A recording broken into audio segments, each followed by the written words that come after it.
Alright, ক্লাসটা শুরু করি। গ্রেট।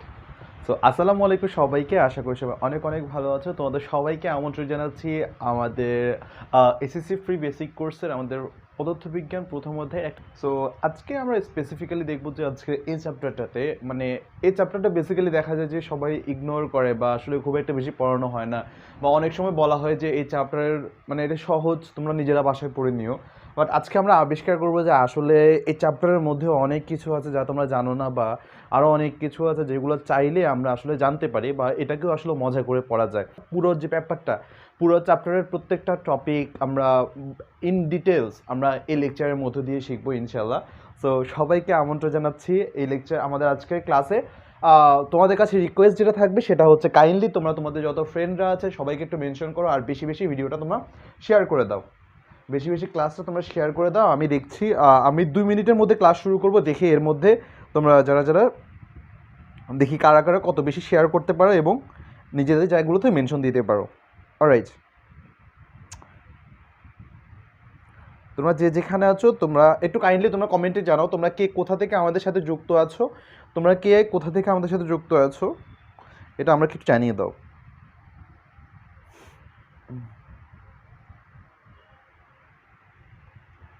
Alright,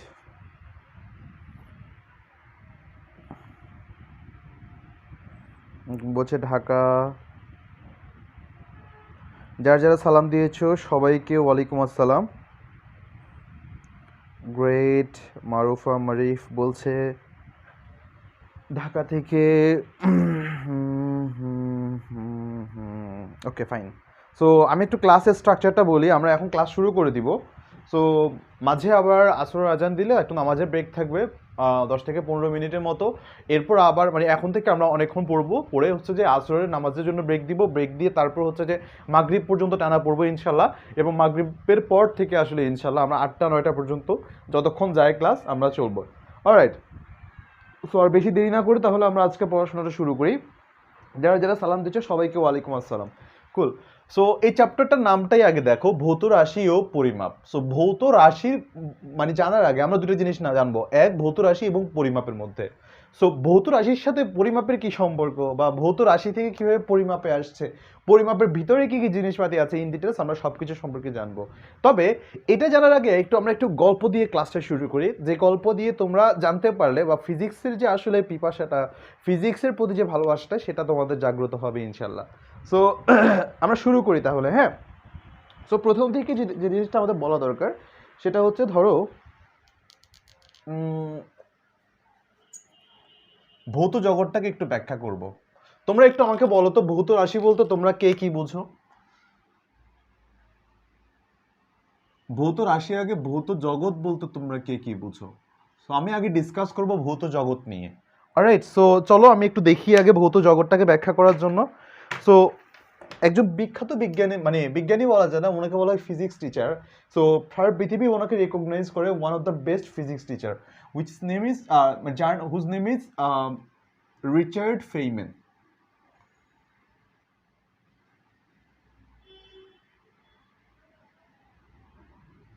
Richard Feynman.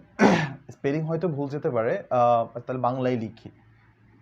এটা সবচাইতে সহজতম স্কিল। আচ্ছা, নাম হচ্ছে Richard Feynman.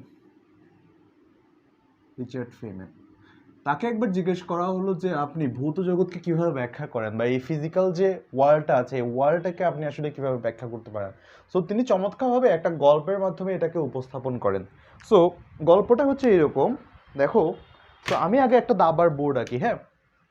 Say for example যদি দাবার বোর্ড আঁকি, এখানে আমার স্কেলটা যদিও খুবই ছোট, স্টিল আমি একটু তোমাকে দেখাই।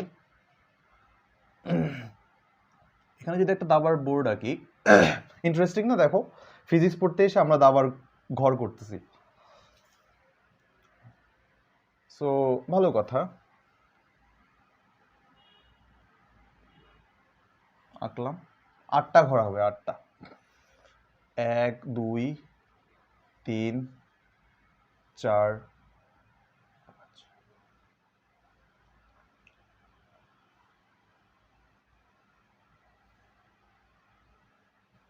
ওকে, এটুকু আমি বাদ দিব, 8টা হইলে বাকিটা আমাদের বাদ, এটুকু বাদ দিয়ে দিব, সমস্যা নেই। আবার 8টা ঘর, 2 3 4 5 6 7।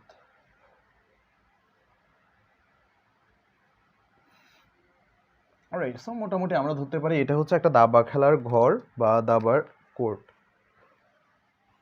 4 4, হ্যাঁ ঠিক আছে, আচ্ছা হয়েছে। সো ইন জেনারেল যারা যারা দাবা খেলেছো বা যারা যারা দাবা খেলার সাথে পরিচিত তারা জানো যে সামনের দিকে কি থাকে, সৈন্যরা থাকে, সামনের দিকে সৈন্যরা থাকে, সৈন্যরা থাকে। আর পিছনে হচ্ছে যে অন্যান্য বাকি সব গুটি থাকে। সো ইম্পর্টেন্ট গুটিগুলো থাকে, ইম্পর্টেন্ট গুটিগুলো থাকে, ইম্পর্টেন্ট গুটিগুলো থাকে। অলরাইট, সো আমি তোমাদের থেকে একটু নাম দিব, এটা 2টা দল থাকে তো 2টা দলের 2 দিকে দিয়ে দাঁড়াও। সো ভালো কথা। সো গুটি সৈন্যগুলো থাকে বা নাইটস বলে, আর ইম্পর্টেন্ট গুটি। সো আমি দেখি কমেন্ট থেকে 2জনের নাম নেই। অলরাইট, আমি কমেন্ট থেকে 2জনের নাম নেই। দেখো অনেক ইন্টারেস্টিং হবে ব্যাপারটা, দেখো। সো দেখি 2জনের নাম কাকে নেওয়া যায়, দেখি দাও কাদের কাদের নেওয়া যায়। আছে হচ্ছে সামিয়া আর হচ্ছে অনন্ত। অলরাইট, সো অনন্ত আসছে আর সামিয়া আসছে। সো অলরাইট, তো দেখো এক পাশে হচ্ছে সামিয়া, আরেক পাশে হচ্ছে অনন্ত। সো 2জন দাবা খেলতেছে, রাইট? সো এদের মধ্যে মানে জীবনে ফার্স্ট তারা দাবা খেলতেছে, তাও মোটামুটি দাবার একটা রুল বুক তারা নিয়েছে, হ্যাঁ। সো একটা দাবা মোটামুটি শিখেছে আজকে প্রথম। সো তারা যখন খেলতে এসেছে তারা দেখে যে প্রথম, ধরো অনন্ত প্রথম যে চালটা দিল সে আসলে এই যে শূন্যের চালটা দিল, সে বললো আরে বাবা শূন্যের নিয়মটা কি, শূন্য সবসময় এক ঘর এক ঘর করে যায়, তারা প্রথম শিখতেছে। তো স্বামীও এটা দেখে কি করলো, তার সৈন্যকে এক ঘর দিল। তারা তারপর আবিষ্কার করলো যে তাদের দিক থেকে যে ঘোড়ার চাল, ঘোড়া আবার কি করে আড়াই ঘর যায়, সো ঘোড়া আবার আড়াই ঘর যাবে। সো এরপর স্বামী আবার আবিষ্কার করলো যে না, গজ যেটা থাকে হাতি, হাতির আবার সে কি করে কোনাকুনি যায়, হাতি আবার কোনাকুনি যায়, এরকম এক একটার এক এক রকম চাল। সো এটা যখন তারা দেখতে পায়, তারা দেখতে পায় যে দাবার প্রত্যেকটা গুটি, প্রত্যেকটা এলিমেন্ট তাদের যে একটা নির্দিষ্ট ধর্ম আছে। তার মানে কি, এই যে একটা রুল, সে আসলে রুলের বাইরে যেতে পারে না। অলরাইট, রুলের বাইরে যেতে পারে না। সো এরপর আমি দেখি আরেকজনের নাম নেই। এরপরে কি আছে, এরপরে আসছে হচ্ছে যে ফজলে আফতাহি আর তিশা। অলরাইট, এরপরে 2জনের নাম নেই। দেখো এদিকে আছে হচ্ছে তিশা। তিশা সে, তার ইচ্ছা ছিল তাদের খেলা দেখবে, সে দেখতে পারেনি, সে ডিরেক্টলি দেখে খেলা বোঝে না, কিন্তু সে আসলে দাবা খেলার কি হচ্ছে সেটা জানতে চায়। আর এদিকে হচ্ছে যে ফজলে, ফজলে আফতাহি সে আছে। ফজলে সে খেলাটা দেখতে পাচ্ছে এবং সব কিছু বুঝতে পারছে। সো ফজলে কি করবে, সে তিশা যেহেতু দেখতে পাচ্ছে না, সে তিশাকে সে আসলে ইনফরমেশনগুলো দিবে, সে জানাবে।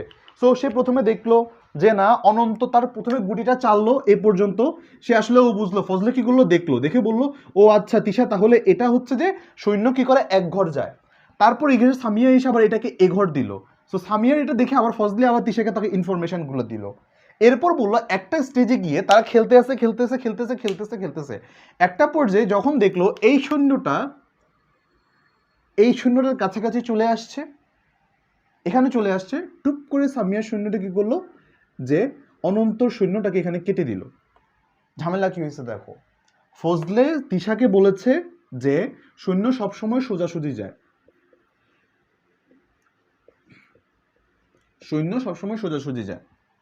বাট এখন কি হইলো, এই যে কোনাকুনি গুটিটা পেলো, এ কখন গেল, এই যে কোনাকুনি চলে গেছে, এই যে শূন্য আবার কোনাকুনি চলে গেছে, কখন, যখন আরেকটা গুটিকে সে কাটতে পারে। তাহলে এসে বললো, ফজলে বললো, এই মাত্র এখন তিশাবা বলে কি ব্যাপার, তুমি তো বললা হচ্ছে সৈন্য সামনাসামনি যায়, শুধুমাত্র সোজাসুজি যাবে, সৈন্য আবার কিভাবে কোনাকুনি কাটলো। তখন ফজলে জানতে পারে যে না, কখনো কখনো হয় একই নিয়মে গেলেও, প্রকৃতির নিয়মে কখনো কখনো গুটি একই দিকে গেলেও একটা সিস্টেম, একটা স্পেসিফিক যখন উদ্দেশ্য থাকে, তখন এক্ষেত্রে সে তার নিয়মের বাইরে গিয়ে অন্য দিকেও যায়। এখন পুরো ব্যাপারটা তোমাদের কাছে হয়তো বা একটু কনফিউজ লাগতে পারে, পুরো ব্যাপারটা হয়তো বা তোমাদের কাছে ঘোলাঘোলা লাগতে পারে।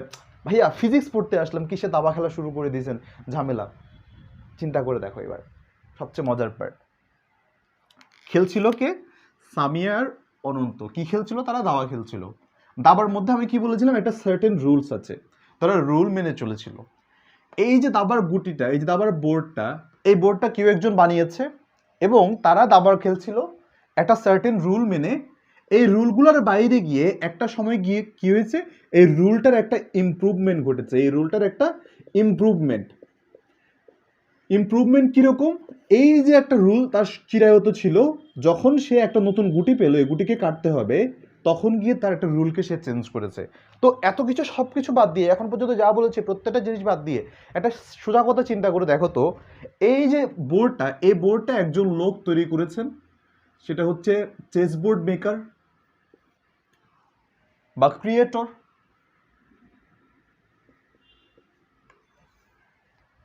বোর্ড ক্রিয়েট করেছেন, এই ক্রিয়েটরের তৈরি করা বোর্ডকে সামিয়ার অনন্ত খেলছিল। সামিয়ার অনন্ত যা জিনিস খেলছিল, ফজলে সেটা দেখছে, ফজলে সেটা যা দেখেছে সেটাকে ইন্টারপ্রেট করে কাকে দিয়েছে? তিশাকে। খুবই সোজা মাথায় তুমি চিন্তা ভাবনা করো, আমাদের যে এই পৃথিবী আছে, সৃষ্টিকর্তা আমাদের এই পৃথিবী সৃষ্টি করেছেন, কিছু সার্টেন ল দিয়েছেন। এই ল মেনে প্রকৃতি, এই পৃথিবীর মাঝে তার প্রত্যেকটা কার্যকলাপ, প্রত্যেকটা জিনিস, প্রত্যেকটা কি বলা হয় সিস্টেম, তার উপর মেনে চলে। প্রতিনিয়ত সায়েন্টিস্টরা সেই প্রকৃতিকে তারা আবিষ্কার করে, প্রকৃতির ধর্মকে আবিষ্কার করে, এই প্রকৃতির ধর্মগুলোকে আবিষ্কার করে আমাদেরকে তারা ইনফরমেশনগুলো দেয়, যেটা কিনা আমরা প্রতিনিয়ত শিখছি, যেটা কিনা আমরা প্রতিনিয়ত আমাদের জীবনে ইমপ্লিমেন্ট করছি। মাই ডিয়ার স্টুডেন্টস, কখনোই আমরা, তুমি একজন আস্তিক হও, তুমি একজন নাস্তিক হও, বিলিভার হও, নন বিলিভার হও, তুমি কখনো এই সিস্টেমের বাইরে যেতে পারবা না, আমার এই কথার বাইরে যেতে পারবা না যে প্রকৃতি নিয়ম অনেক অনেক আগে থেকে সৃষ্টি। যে নিয়ম কেউ একজন এই পৃথিবী সৃষ্টি করেছে, যেই নিয়মে তিনি সৃষ্টি করে দিয়েছেন, সেই নিয়মে প্রত্যেকটা জিনিস চলছে। কারণ ছাড়া পৃথিবীর একটা গাছের পাতাও পড়ে না। সেই কারণেই প্রত্যেকটা কারণে জোর বেঁধে, কারণের সাথে কারণের লিঙ্ক আপ করে পৃথিবীতে প্রতিটা নিয়ম সৃষ্টি হয়, যাদেরকে বলা হয় ল।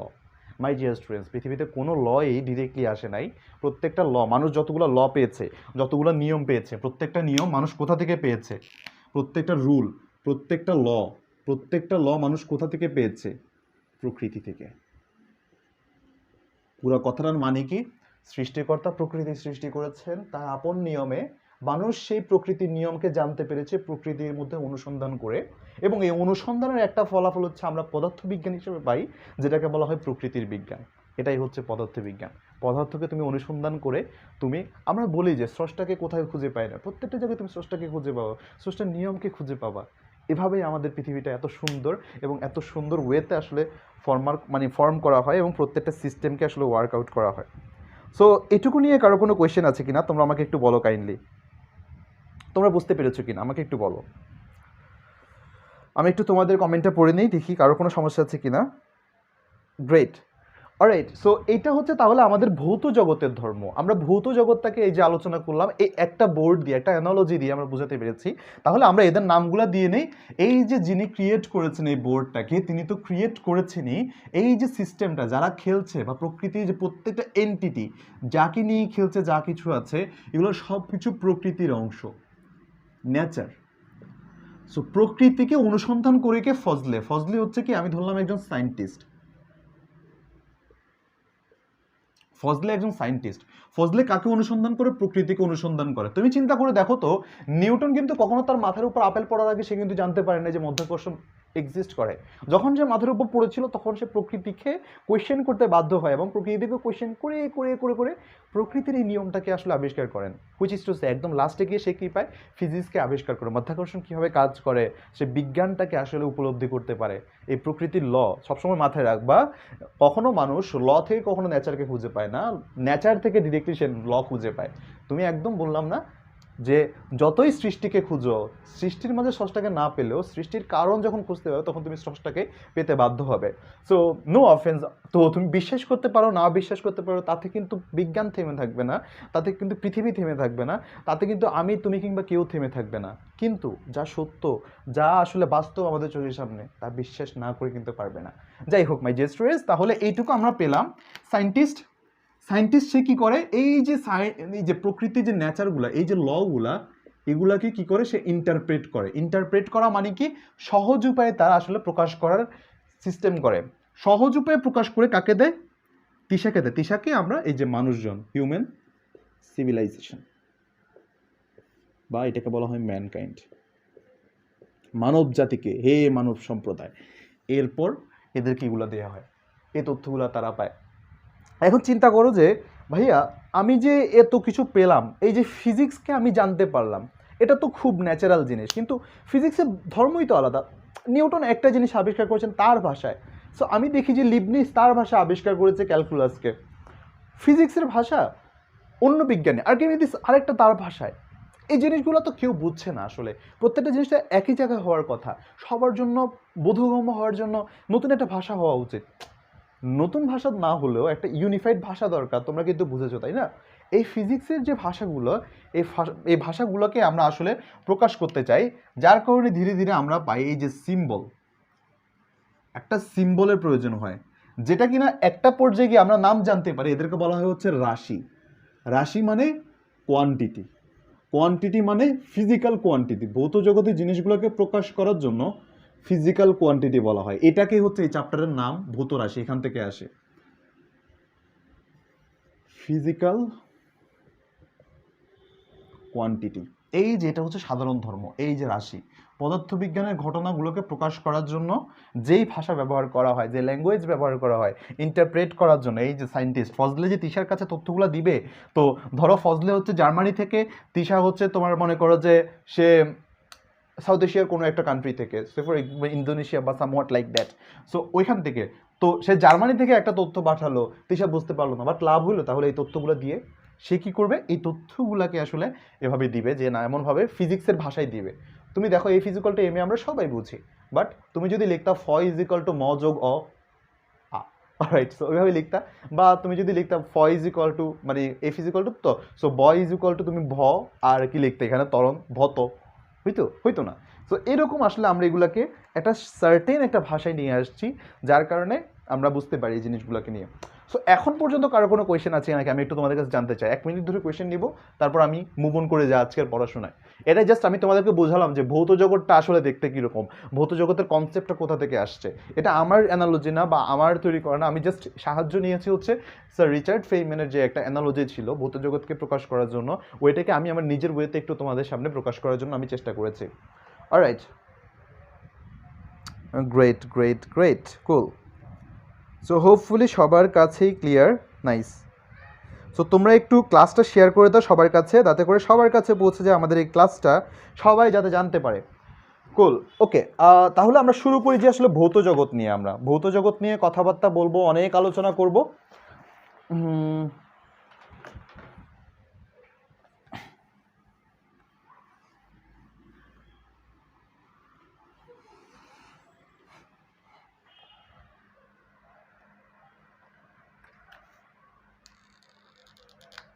ওকে, এবার আসি ভৌত রাশি। ভৌত রাশি সম্পর্কে একটা সংজ্ঞা আমরা সবাই জানি, যেটাকে বলা হয় পিকিউ বা ফিজিক্যাল কোয়ান্টিটি।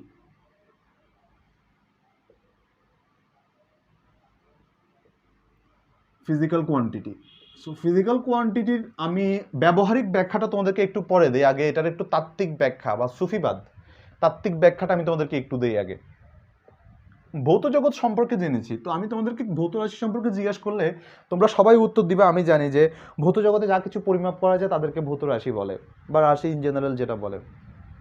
উত্তরটা ট্রু, আমি অস্বীকার করবো না, তোমরা ভুল উত্তর দিয়েছো বা এক্সট্রা কুলনেস তোমাদের সামনে প্রদর্শন করতে যাব না। তবে ভৌত রাশিকে এটা দ্বারা প্রকাশ করার চাইতে আরেকটা সুন্দর ব্যাখ্যা আছে। তুমি যেহেতু পদার্থবিজ্ঞানের ব্যাপারগুলোকে প্রকাশ করতে যাচ্ছ, আমি তোমাদেরকে কি বলেছিলাম, এটাকে প্রকাশ করার জন্য একটা সহজ ভাষা দরকার, সহজ ইন্টারপ্রিটেশন দরকার, সহজ উপায়ে প্রকাশ করা দরকার। সো পদার্থবিজ্ঞানের প্রতিটি সূত্র এবং প্রতিটি ঘটনাকে যে সকল যার মাধ্যমে প্রকাশ করা যায়, যে সকল চিহ্ন বলতে বা যার মাধ্যমে প্রকাশ করা যায় তাদেরকে বলা হয় ফিজিক্যাল কোয়ান্টিটি। তো তাহলে বলতে পারো যে এটা কি করা হয়, পদার্থবিজ্ঞানের ঘটনাগুলোকে বা সূত্রগুলোকে, সকল ঘটনাকে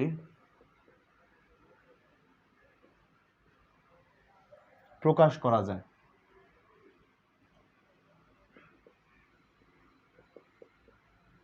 প্রকাশ করা যায়, এখান থেকে আসলে প্রকাশ করার একটা আমার আর্জেন্সি, আমার প্রকাশ করতেই হবে, একটা আর্জেন্সি আসছে। এখন প্রকাশ করলে তো একটা ব্যাপার আছে, বাট প্রকাশ করব কিভাবে এটা আরেকটা প্রশ্ন না? এবার আসি চিন্তা করে দেখো, হঠাৎ তোমার মনে করো যে এমন একটা জিনিস লাগলো যে তোমার 5 মিটার একটা জিনিস, বা তোমার মনে করো তোমার বাসায় হঠাৎ করে বললো যে তোমার চেয়ার টেবিল মাপবে, বা তোমার স্কেল ভেঙে গেছে, এখন তুমি আরেকটা স্কেল বানাবা 1 মিটারের। তো তুমি চিন্তা করে দেখো, তোমার 1 মিটার স্কেল লাগবে, যতক্ষণ না তুমি, অ্যাজ লং এজ তুমি ওই যে 1 মিটার সম্পর্কে কোনো তথ্য জানো না, যতক্ষণ পর্যন্ত তুমি মিটার সম্পর্কেই জানো না, তুমি 1 মিটার কীভাবে মেজার করবা? অর্থাৎ তোমার যে এই যে পরিমাপটা দরকার, এই পরিমাপটার একটা সার্টেন স্কেল দরকার, একটা মেজারমেন্ট দরকার। বললাম 1 মিটার, মিটার আর একটা দৈর্ঘ্যের একক। আমি বললাম মিটারের বাইরে চলে যাও, তুমি মনে করো যে 10 কেজি আলু লাগবে, তাহলে আলু কত? তোমার মনে করো এই যে আলু তো বলতে পারো না যে ভাই আমাকে যদি 5 লিটার আলু দেন, দোকানদার ধরে তোমার ওইখানে মাইর দিবে, ধরে বলবে যে কি পাগল ছাগল আসছে, কে না কে আসছে, এর কিসের 10 লিটার আলু দেন, 10 লিটার আলু হয় নাকি? সো দোকানদার তোমাকে পাগল বলে এমনি দোকান থেকে বের করে দিবে। সো প্রত্যেকটা মেজারমেন্টের, প্রত্যেকটা সিস্টেমের একটা কি দরকার, একটা মেজারমেন্ট দরকার, একটা প্রকাশ করার উপায় দরকার। সো এই যে প্রকাশ করার উপায়, এই প্রকাশ করার উপায়ের জন্য সবার আগে যে জিনিসটা দরকার সেটা হচ্ছে পরিমাপ। পরিমাপ, এই যে পরিমাপ করলাম, এই পরিমাপকে প্রকাশ করার জন্য তখন একটা স্ট্যান্ডার্ড দরকার, তখন একটা রাশি দরকার। সিস্টেমগুলো দেখো, পদার্থবিজ্ঞানের যে ব্যাপারগুলো আছে এগুলাকে আসলে প্রকাশ করা দরকার। প্রকাশ করতে হলে সবার আগে কি করা দরকার? পরিমাপ করা দরকার। যে পরিমাপ যখন করতে পারো, এটা একটা রাশি হয়ে যায়, একটা সার্টেন রাশি দিয়ে প্রকাশ করা যায়, যেমন কেজি, ভর, তারপর মনে করো দৈর্ঘ্য, মিটার। সো এরকম দরকার। এই যে রাশিগুলো যখন চলে আসে, রাশি থেকে তোমার একক এবং মাত্রার কনসেপ্টে চলে আসে। একক ও মাত্রা। তোমার এই ভৌত রাশি সম্পর্কে এই কনসেপ্টটা কি তোমাদের কাছে ক্লিয়ার কিনা, ফিল করতে পেরেছো কিনা আমাকে একটু জানাও। তোমরা বুঝতে পেরেছো কিনা বা ফিল করতে পেরেছো কিনা আমাকে জানাও।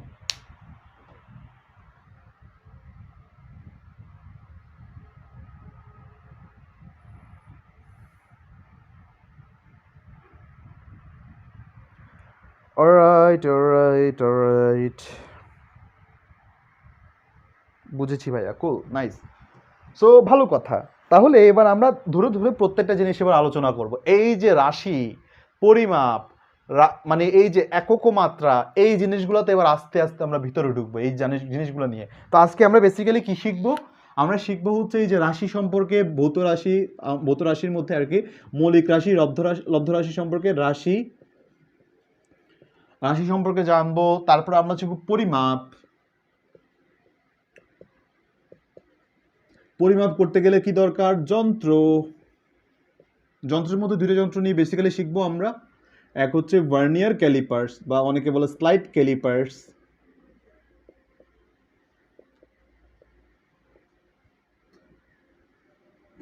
আর অনেকে বলে স্ক্রু গজ বা স্ক্রু গেজ। লাস্টে হচ্ছে যে এই যে শুধু পরিমাপ করলেই তো হবে না, কেউ তো আর ধোয়া তুলসী পাতা না, তাই না? কিছু ত্রুটি হবে, এই যে পরিমাপের ত্রুটি নিয়ে আমরা কথাবার্তা বলবো। সো এগুলাই আমরা মোটামুটি আজকে প্রতিপাদ্য বিষয় ফুল ক্লাস নিয়ে, এবং of course each and every type of math আজকের এই লেকচার আমরা কভার করবো। অলরাইট, সো শুধুমাত্র থিওরি পড়লে হবে না, ম্যাথও করতে হবে। সো আমরা ম্যাথও করবো ইনশাল্লাহ। অলরাইট, সো সবার কাছে আমি রিকোয়েস্ট করব, তোমরা যারা যারা এখন জয়েন করছো ভিডিওটা শেয়ার করে দাও, ভিডিওটা শেয়ার করে দাও বেশি বেশি করে, যাতে মানুষের কাছে পৌঁছে যেতে পারে। আমার এখানে আজান দিচ্ছে, আমি একটু লিখি, এই আজান দিতে দিতে, আজান শেষ হলে বাকি কথা বলবো।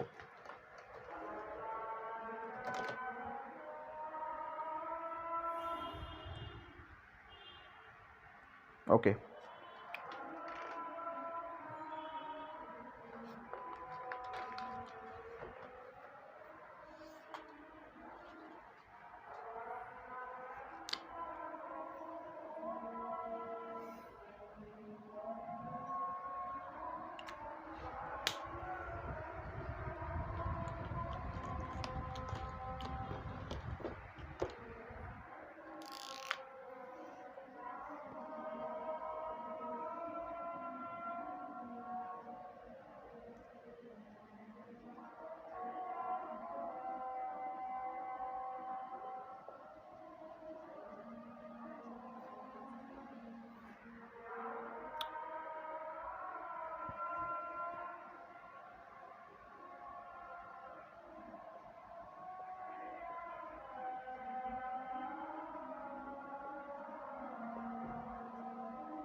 ওকে, ফাইন।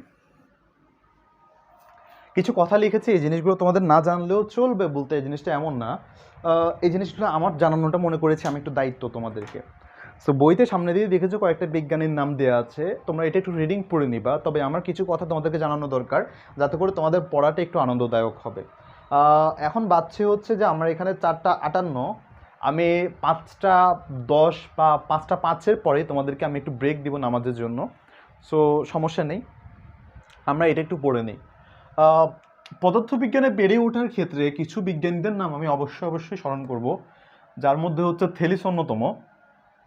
আদিমকালে যখন মানুষ কোনো কিছু নিয়ে আসলে চিন্তাভাবনা করতো, তখন তারা মনে করতো পৃথিবীতে দুইটা জিনিস আছে, এক যা আমরা দেখতে পাই বা আমাদের সাথে ঘটে বা আমরা বুঝতে পারি, দুই যা আমরা বুঝতে পারি না, যা আমাদের চিন্তাধারার বাইরে। একটু ক্লিয়ারলি যদি বলি যে জিনিসগুলো হচ্ছে, কিছু জিনিস হচ্ছে যে আমাদের সামনে ঘটে আমরা ব্যাখ্যা করতে পারি, সেকেন্ড জিনিস হচ্ছে ঐশ্বরিক বস্তু, যেমন পৃথিবীর বাইরে যা ঘটে এগুলো আমরা দেখতে পাই না, আগে মানুষ মনে করতো আর কি। এই জন্য এদেরকে বলতে হচ্ছে যে সেলেশিয়াল ম্যাটার বা আমাদের পৃথিবীর বাইরে বস্তু বা স্বর্গীয় জিনিসপাতি। অ্যারিস্টটলের ধারণা থেকে এই জিনিসগুলো আসতো যদিও।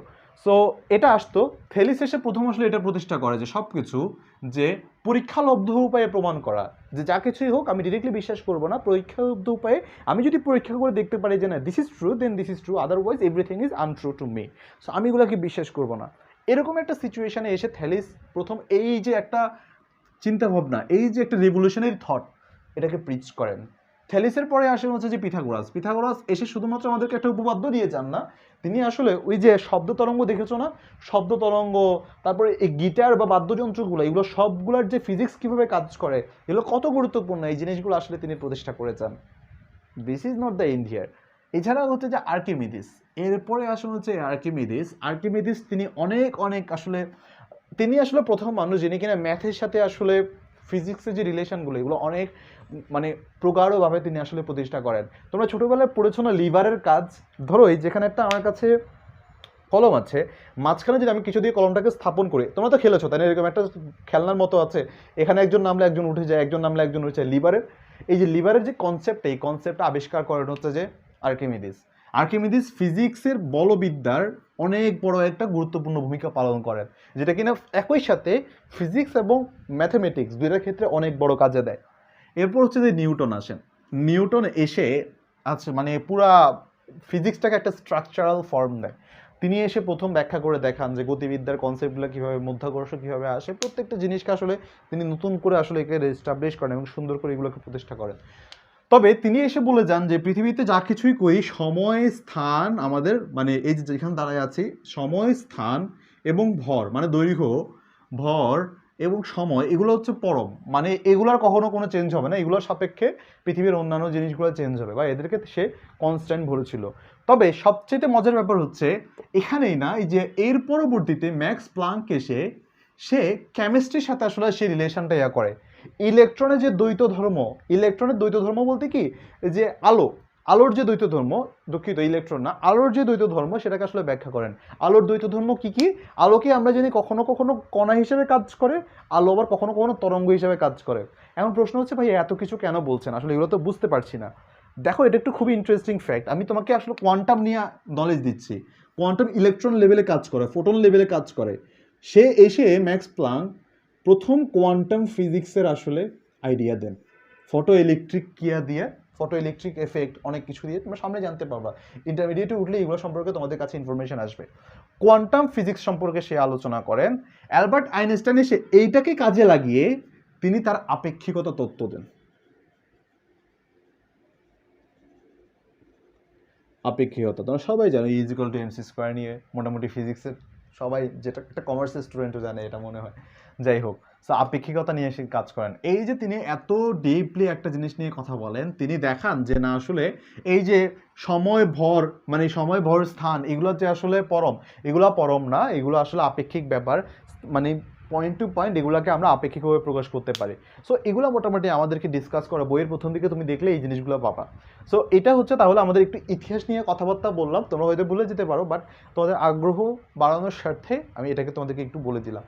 অলরাইট, মানুষজন কম হলে আসলে খারাপ লাগে, কারণ একটা মেগা ক্লাস মানে হচ্ছে যে তোমাদের ইনাফ, তোমাদের 4 ঘন্টা ক্লাস মানে শুধুমাত্র 4 ঘন্টা না, এই 4 ঘন্টার প্রিপারেশনেও কিন্তু অনেক টাইম যায়। সো হোপফুলি তোমরা এই জিনিসগুলো একটু খেয়াল রাখবা, কারণ তোমাদের পার্টিসিপেশনের উপর ডিপেন্ড করে আমাদের ডেডিকেশন, তোমাদের পার্টিসিপেশনের উপর ডিপেন্ড করে আমরা কতগুলো ক্লাস নিব, কি উপায়ে ক্লাস নিব। যেহেতু জিনিসগুলো ফ্রি, সুযোগটা তোমরা নেওয়া উচিত বলে আমি মনে করি। অলরাইট, সো অনেকের একটা প্রশ্ন থাকে যে ভাইয়া সাল মুখস্থ করা লাগবে নাকি বইতে জিনিসগুলোকে, সাল মুখস্থ করার কি দরকার আছে কিনা? সাল মুখস্থ করার দরকার নাই, তুমি যদি পারো ঘটনাগুলো একটু পড়ে রাখো নিজের মতো করে। আসলে জিনিসগুলো তো জানার মানে ইনফরমেশন, তো সাল লাগবে না, এমসিকিউ তো আসবেও না। তবে তোমার জানার জন্য তুমি জাস্ট ঘটনাগুলো একটু পড়ে যেতে পারো, তোমার কাজে লাগবে।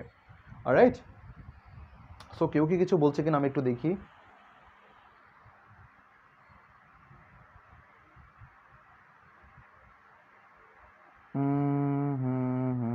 ক্লিয়ার প্লেয়ার কি আবার?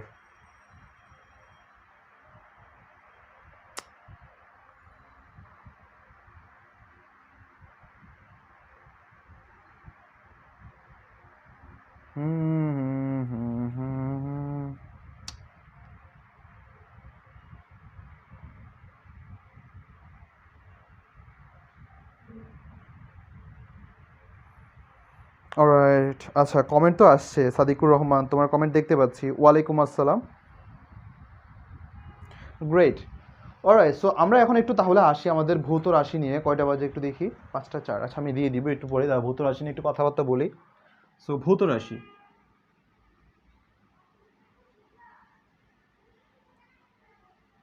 ভৌত রাশির মধ্যে 2 প্রকার আমরা জানি। এক মৌলিক রাশি,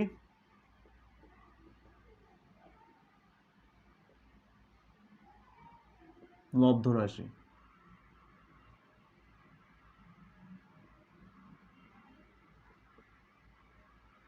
এটা হচ্ছে ফিজিক্যাল কোয়ান্টিটিস, পিকিউ। আর ভাই এদেরকে আমি কি নামে রাখবো? আমি তো ইংলিশ ভার্সন, কি বলবো? এটাকে বলবো হচ্ছে ফান্ডামেন্টাল কোয়ান্টিটি। একে বলা হয় ফান্ডামেন্টাল কোয়ান্টিটি।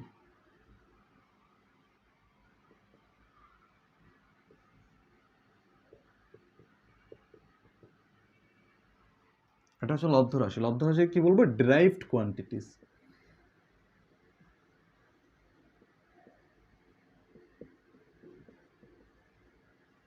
কোনটাকে কি বলে, কিভাবে বলে, প্রকাশ করি কিভাবে?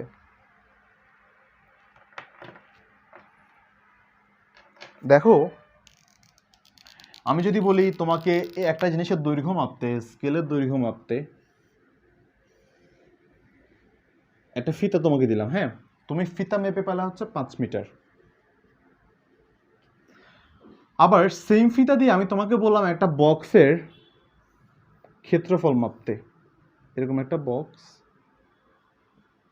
এটা একটা ক্ষেত্রফল মাপতে। সো তুমি কি করলা? এখান থেকে 5 মিটার করলা, এখান থেকে তুমি আবার 2 মিটার মাপলা। যখন আমি বলেছি জিনিসটা ক্ষেত্রফল, তুমি এই 5 মিটার আর 2 মিটার তুমি কি করলা? গুণ করে দিলা, এবং তাদের এককগুলোকে গুণ করে দিলা। একক নিয়ে একটু পরে আসছি। মিটার স্কোয়ার, তুমি পেলা এখান থেকে 10 মিটার স্কোয়ার, সমস্যা নেই। কিন্তু তুমি চিন্তা করে দেখো তো, তোমার এককও চেঞ্জ হয়ে গেছে, তোমার এই মানটাও চেঞ্জ হয়ে গেছে। And in the meantime তুমি লেন্থ কবার মেপেছো? 2বার। তার মানে তুমি যদি ক্ষেত্রফল নির্ণয় করতে যাও, অন্য একটা রাশি ক্ষেত্রফল নির্ণয় করতে যাও, তোমার দৈর্ঘ্যটাকে 2বার মাপা লাগতেছে। অর্থাৎ দৈর্ঘ্য ইন্টু দৈর্ঘ্য তুমি গুণ করলা। এটাকে তুমি দেখো তো, সেম এই লেন্থটা মাপার সময় তোমার কি দৈর্ঘ্য কি 2বার মাপা লেগেছে? লাগে নাই।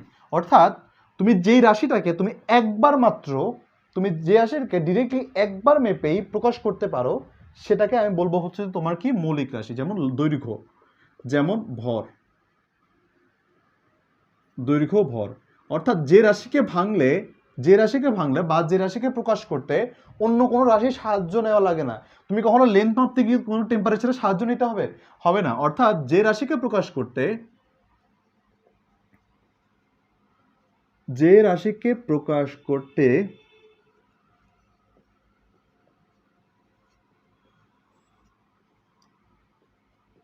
অন্য রাশির সাহায্য নিতে হয় না,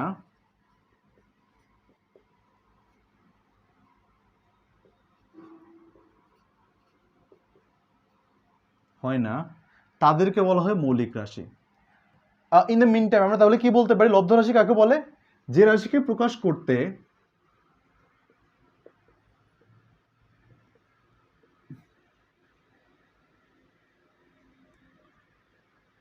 যে রাশিকে প্রকাশ করতে মৌলিক রাশির সাহায্য নিতে বা মৌলিক রাশির প্রয়োজন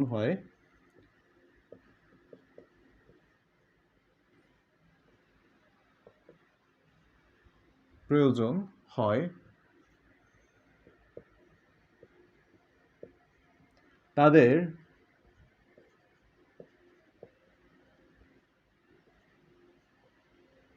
লব্ধ রাশি বলে। মৌলিক রাশি, লব্ধ রাশি। মৌলিক রাশি কাদেরকে? যাদেরকে প্রকাশ করতে মানে ফান্ডামেন্টাল কোয়ান্টিটিস। ডিরাইভড কোয়ান্টিটিস কারা? যারা হচ্ছে লব্ধ রাশি, যাদেরকে প্রকাশ করতে মৌলিক রাশির প্রয়োজন হয়। মৌলিক রাশির সাহায্যে এই যে একটা ক্ষেত্রফল তাহলে কি একটা লব্ধ রাশি, ঘনত্ব কি একটা লব্ধ রাশি। সো মৌলিক রাশি কারা কারা আমরা এগুলো নিয়ে একটু এখন কথা বলবো। তবে তার আগে তোমরা একটু নামাজটা পড়ে এসো যাতে দেরি না হয়ে যায়। তোমাদেরকে নামাজ পড়ার জন্য সময় দিচ্ছি হচ্ছে আমার 15 মিনিট পরেই আমরা শুরু করব। তাহলে এখন কয়টা বাজে একটু দেখি। পুরো 15 মিনিট লাগার কথা না যদিও তোমাদের, দেখি আচ্ছা আমরা 5:09 বাজে এখন, সময় দিয়ে একটু তাহলে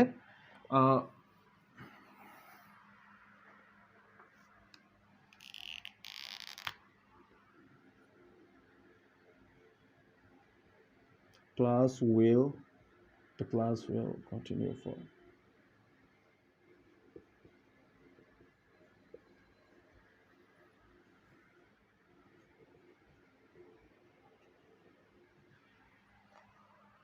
from home। আচ্ছা আমি 5:22 সময় দিই তোমাদেরকে, 5:23। আমরা আবার 5:23 থেকে শুরু করব, সবাই টাইম মতো চলে এসো। অলরাইট, লাইফটা এভাবে থাকবে। জাস্ট আমি এখানে লিখে দিয়ে গেলাম, তোমরা একটু টাইম মতো চলে এসো। তোমরা একটু নামাজটা পড়ে নাও। অলরাইট।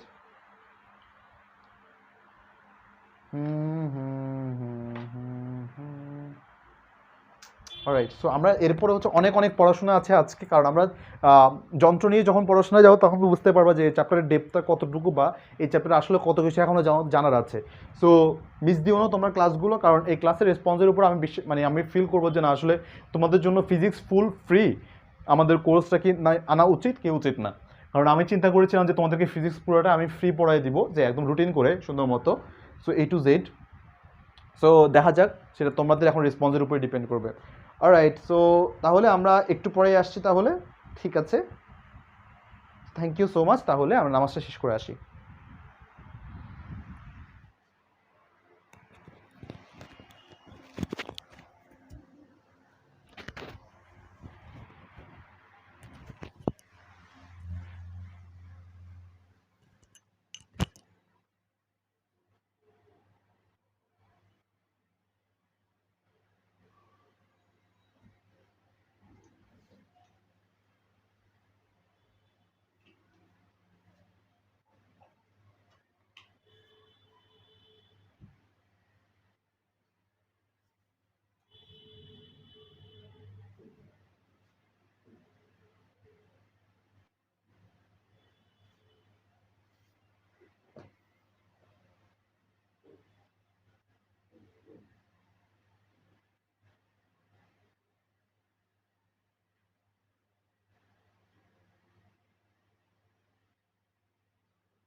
ওকে, শুরু করে দেই।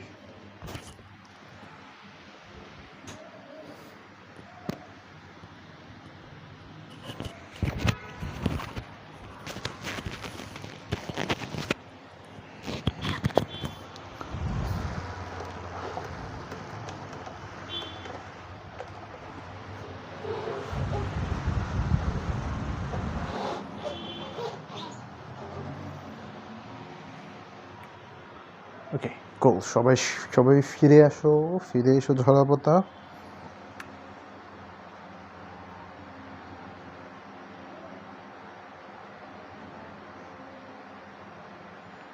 ওকে,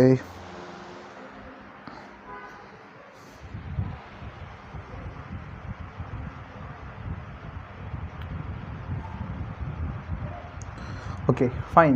সো আশা করি সবাই চলে এসেছো।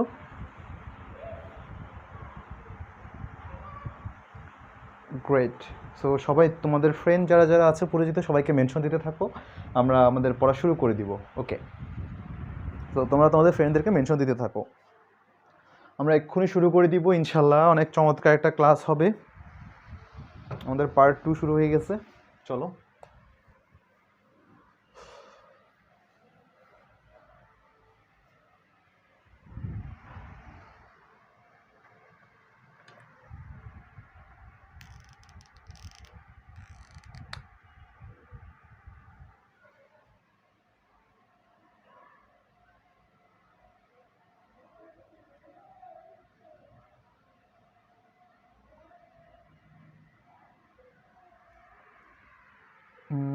দেখি লেখা কি পরিষ্কার দেখা যাচ্ছে কিনা। লেখা ছোট হয়ে গেছে মনে হচ্ছে, একটু বড় করে লিখতে হবে, বুঝতে পেরেছি। একটু দাঁড়াও, ক্যামেরাটা একটু ঠিক করে নিই।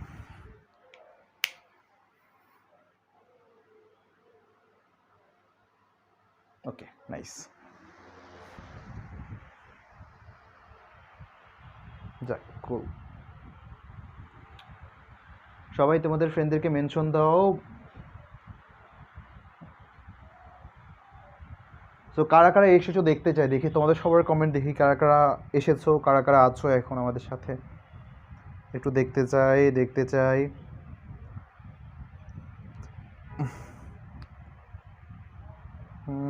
ফাইন।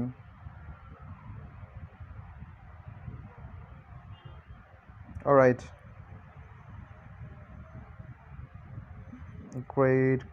গ্রেট। আস্তে আস্তে সবাই আসছে আবারও। যার যার অবস্থান থেকে তোমরা একটু ভিডিওটা যার তোমাদের টাইম লাইনে তোমরা শেয়ার করে দিতে পারো, যাতে করে তোমাদের ফ্রেন্ডরা জানতে পারে। সবচেয়ে গুরুত্বপূর্ণ ব্যাপার হচ্ছে যে তুমি যদি টাইম লাইনে যদি শেয়ার করে দাও, তোমাদের কাছে ভিডিওটা থেকে গেল, যে কোনো সময় পরে তোমরা চাইলে নিজেদের টাইম লাইনে তোমরা ভিডিওটা দেখে নিতে পারবা। সো এই টাইম লাইনে রেখে দেওয়ার একটা ফজিলত আছে, তোমরা এই কাজটা করতে পারো তোমাদের নিজেদের জন্য। ভিডিওটা শেয়ার করে দিলে আমাদের ভিডিওটা অনেক বেশি স্প্রেড হয়ে যাবে, মানুষের কাছে পৌঁছে যেতে পারবে, প্লাস তোমার টাইম লাইনেও থেকে গেলো, তোমরা যখন ইচ্ছা তোমরা দেখে নিতে পারবা। সো যারা যারা শেয়ার দিয়ে দিয়েছো তারা একটু বলবা যে তাদের অলরেডি শেয়ার ডান। সো আমরা একটু পড়াশোনায় ফিরে যাই। মৌলিক রাশি কাকে বলে? সো মৌলিক রাশি হচ্ছে সেগুলো যেগুলো আমাদের অন্য কোনো রাশির দরকার নাই, যেগুলোকে প্রকাশ করতে অন্য কোনো রাশির দরকার নাই। সো প্রথম কাজ আমি দেখি কাকে নেওয়া যায়। প্রথম হচ্ছে যে এখানে যে আছে সিয়াম আছে। সো সিয়ামকে আমি একবার বললাম যে না, তোমার কাছে মানে সিয়ামকে বললাম যে একটা একটা বক্স দিলাম এরকম, বা একটা এরকম কাঠের দণ্ড দিলাম একটা। সো এরকম একটা কাঠের দণ্ড আমি বললাম এই পাশ থেকে দুই পাশ থেকে কাঠের দণ্ড তুমি আমাকে পরিমাপ করে দেখাও। অলরাইট। তো সিয়াম আমাকে ভালো কথা, সিয়াম বললো আমাকে এটা পরিমাপ করে, যে এখান থেকে পরিমাপ করে সে আমাকে বললো ভাইয়া এটা হচ্ছে এই পাশ থেকে যদি মাপি এটা হচ্ছে 5 মিটার, আর এই পাশ থেকে যদি মাপি এখান থেকে আমি পাই হচ্ছে 4.5 মিটার। সো তুমি চিন্তা করে দেখো, আমি বলছি ইন্ডিপেন্ডেন্টলি এই পাশের পরিমাপ কত, এই পাশের পরিমাপ কত, তার কি এটা মাপ পরিমাপ করার জন্য অন্য কোনো রাশির সাহায্য নিতে হয়েছে? হয়নি। তার মানে সে জাস্ট দৈর্ঘ্যটা পরিমাপ করেছে, এই পাশ থেকে সে একটা পরিমাপে দিয়ে মেজারিং টেপ দিয়ে সে মেপেছে, আবার এই পাশ থেকেও সে একটা পরিমাপ করেছে। তো এটা দিয়ে অন্য কোনো রাশির কিন্তু সাহায্য পাওয়া লাগে নাই। সো তার মানে আমি যখন দৈর্ঘ্য মাপতে যাব, দৈর্ঘ্য পরিমাপের জন্য আমার অন্য কোনো রাশির দরকার নেই। তার মানে 1 নাম্বার আমি মৌলিক রাশিটা পেয়ে গেছি, 1 নাম্বার। এখন তুমি চিন্তা করে দেখো এরপরে কার নাম আছে দেখি। এরপরে হচ্ছে যে মারুফা আছে। সো মারুফাকে এবার বলা হলো যে না, ও একটু বাজার করার জন্য, তো বাজার থেকে কিছু একটা নিয়ে আনার জন্য বলেছে যে না, তা সে বাজার করতে হবে 2 কেজি, মানে ধরো আজকে রান্না বান্না করবে, বিরিয়ানি রান্না করবে, ওকে। সো তাকে আসলে কি করা লাগবে, বিরিয়ানির জন্য তাকে চাল আনা লাগবে। সো সে আসলে 2 কেজি চাল আনার জন্য সে আসলে বাজারে দোকানে গেল।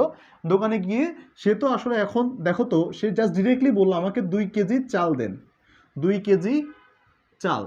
সো তুমি চিন্তা করে দেখো তো, এই 2 কেজির জন্য সে আসলে ওই যে চাল মাপার যে যন্ত্রটা আছে, যন্ত্র নিয়ে পরে কথা বলবো যদিও, সে তো শুধুমাত্র 2 কেজি দিয়েই প্রকাশ করবে। সে কি বলবে যে না 2 কেজি চাল 3 মিটার/সেকেন্ড স্কোয়ার ত্বরণে এখানে গিয়েছে, এগুলো কি বলার দরকার আছে? নাই, সে জাস্ট 2 কেজি চাল লাগবে, সে 2 কেজি চালই নিয়ে ফেলেছে। তো তার মানে এই যে শুধুমাত্র একটা চাল, এটাকে প্রকাশ করার জন্য শুধুমাত্র 2 কেজি, অর্থাৎ এই যে তার ভরটা পরিমাপ করার জন্য অন্য কিছু কিন্তু লাগে না। জাস্ট ভরটা স্পেসিফিক্যালি ইন্ডিপেন্ডেন্ট একটা আমাদের কোয়ান্টিটি। এই কারণে বলা হয় এটা ভরও একটা মৌলিক রাশি। ভর, আর এটাকে ইংরেজিতে বলে হচ্ছে লেন্থ, ভরটাকে বলা হয় ইংরেজিতে ম্যাস। অলরাইট, সো দুইটা জিনিস আমরা এখান থেকে জেনেছি। এখন কথা হচ্ছে এই যে সিয়াম যতক্ষণই মাপুক বা মারুফা যত কেজি আনুক, তাহলে চিন্তা করে দেখো মারুফার এই চাল নিয়ে আসতে বা সিয়ামের এই মাপতে একটা নির্দিষ্ট সময় লাগবে না? এই সময়ের পরিমাপটা দেখো। সময় কিন্তু এটা আমি একটু ব্রিফলি আলোচনা করছি। এই সময় মানে কিন্তু সময় না, সময় মানে হচ্ছে সময় ব্যবধান। আমরা যে টাইমটা দেখি, এই যে আমি যে বললাম 4 ঘন্টার ক্লাস নিব, এই 4 ঘন্টা কিন্তু স্পেসিফিক্যালি কোনো 4 ঘন্টা না, অ্যাবসলিউট কোনো কিছু না। এই 4 ঘন্টা হচ্ছে একটা ব্যবধান। ব্যবধান কিসের? একটা সময় ব্যবধান। কীরকম? যখন আমি ক্লাসটা শেষ করব মাইনাস যখন আমি ক্লাসটা শুরু করেছিলাম, এই একটা ব্যবধান। এই যে টাইমের যে মানে একটা ডিউরেশনটা, এই যে ব্যবধানটা, এই ব্যবধানটাকে বলা হয় সময়। সো সময়ের এই যে ধর্মটা, এইটুকু জিনিস, এটা হচ্ছে যে একটা মৌলিক রাশি, সময় ব্যবধানটা। অর্থাৎ তার যে শুরু করতে যে টাইমটা লেগেছিল ওই টাইমটা না। এটা মানে কেন বলে দিলাম, তোমাদের অনেকের প্রশ্ন থাকে ভাইয়া শক্তি এটা একটা আমাদের সার্টেন রাশি, দৈর্ঘ্য এটাও রাশি, এদেরকে আমরা চোখে দেখতে পারি একটা বস্তুর দৈর্ঘ্য, বাট ভাইয়া সময়টা কি? সময়টা নিয়ে তো আমরা পরিমাপ করতে পারি না কখনো। তাও সময় কেন হিসাব করা হয়?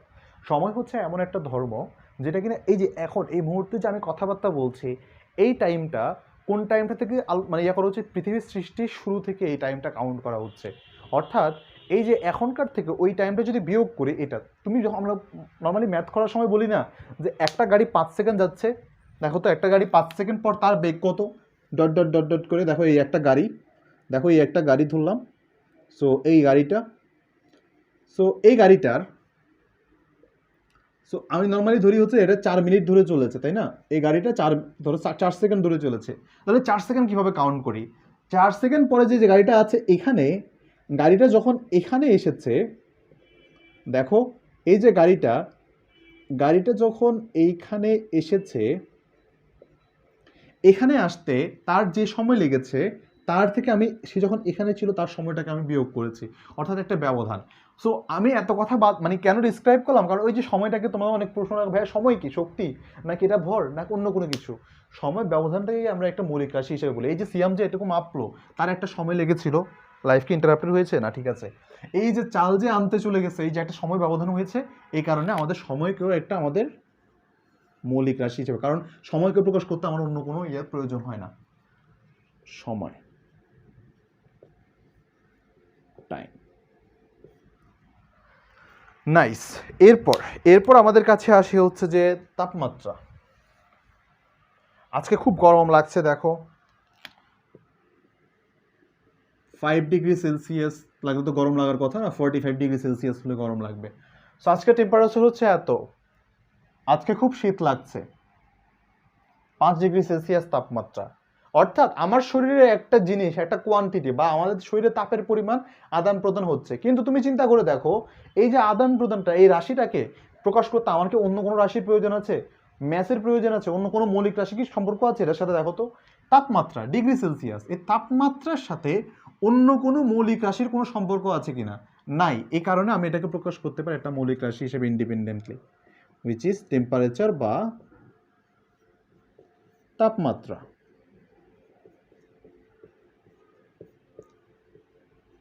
টেম্পারেচার গেল। এরপর একটা আছে, সেটা হচ্ছে আমাদের তড়িৎ প্রবাহ। তড়িৎ প্রবাহ তো বলাই বাহুল্য, দেখতেই জিনিসটা আলাদা।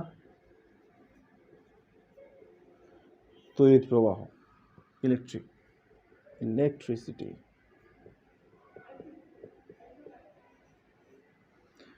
তড়িৎ প্রবাহ, এটাকে প্রকাশ করতে তোমার লাগবে না অন্য কোনো কিছু, এগুলো আমি একক সহ একটু পরে দেখাই দিব। সো 6 দীপন তীব্রতা। এটা নিয়ে অনেকের কনফিউশন থাকে, ভাইয়া জিনিসটা বুঝি না। দীপন তীব্রতা হচ্ছে হারিকেন, দেখছো না?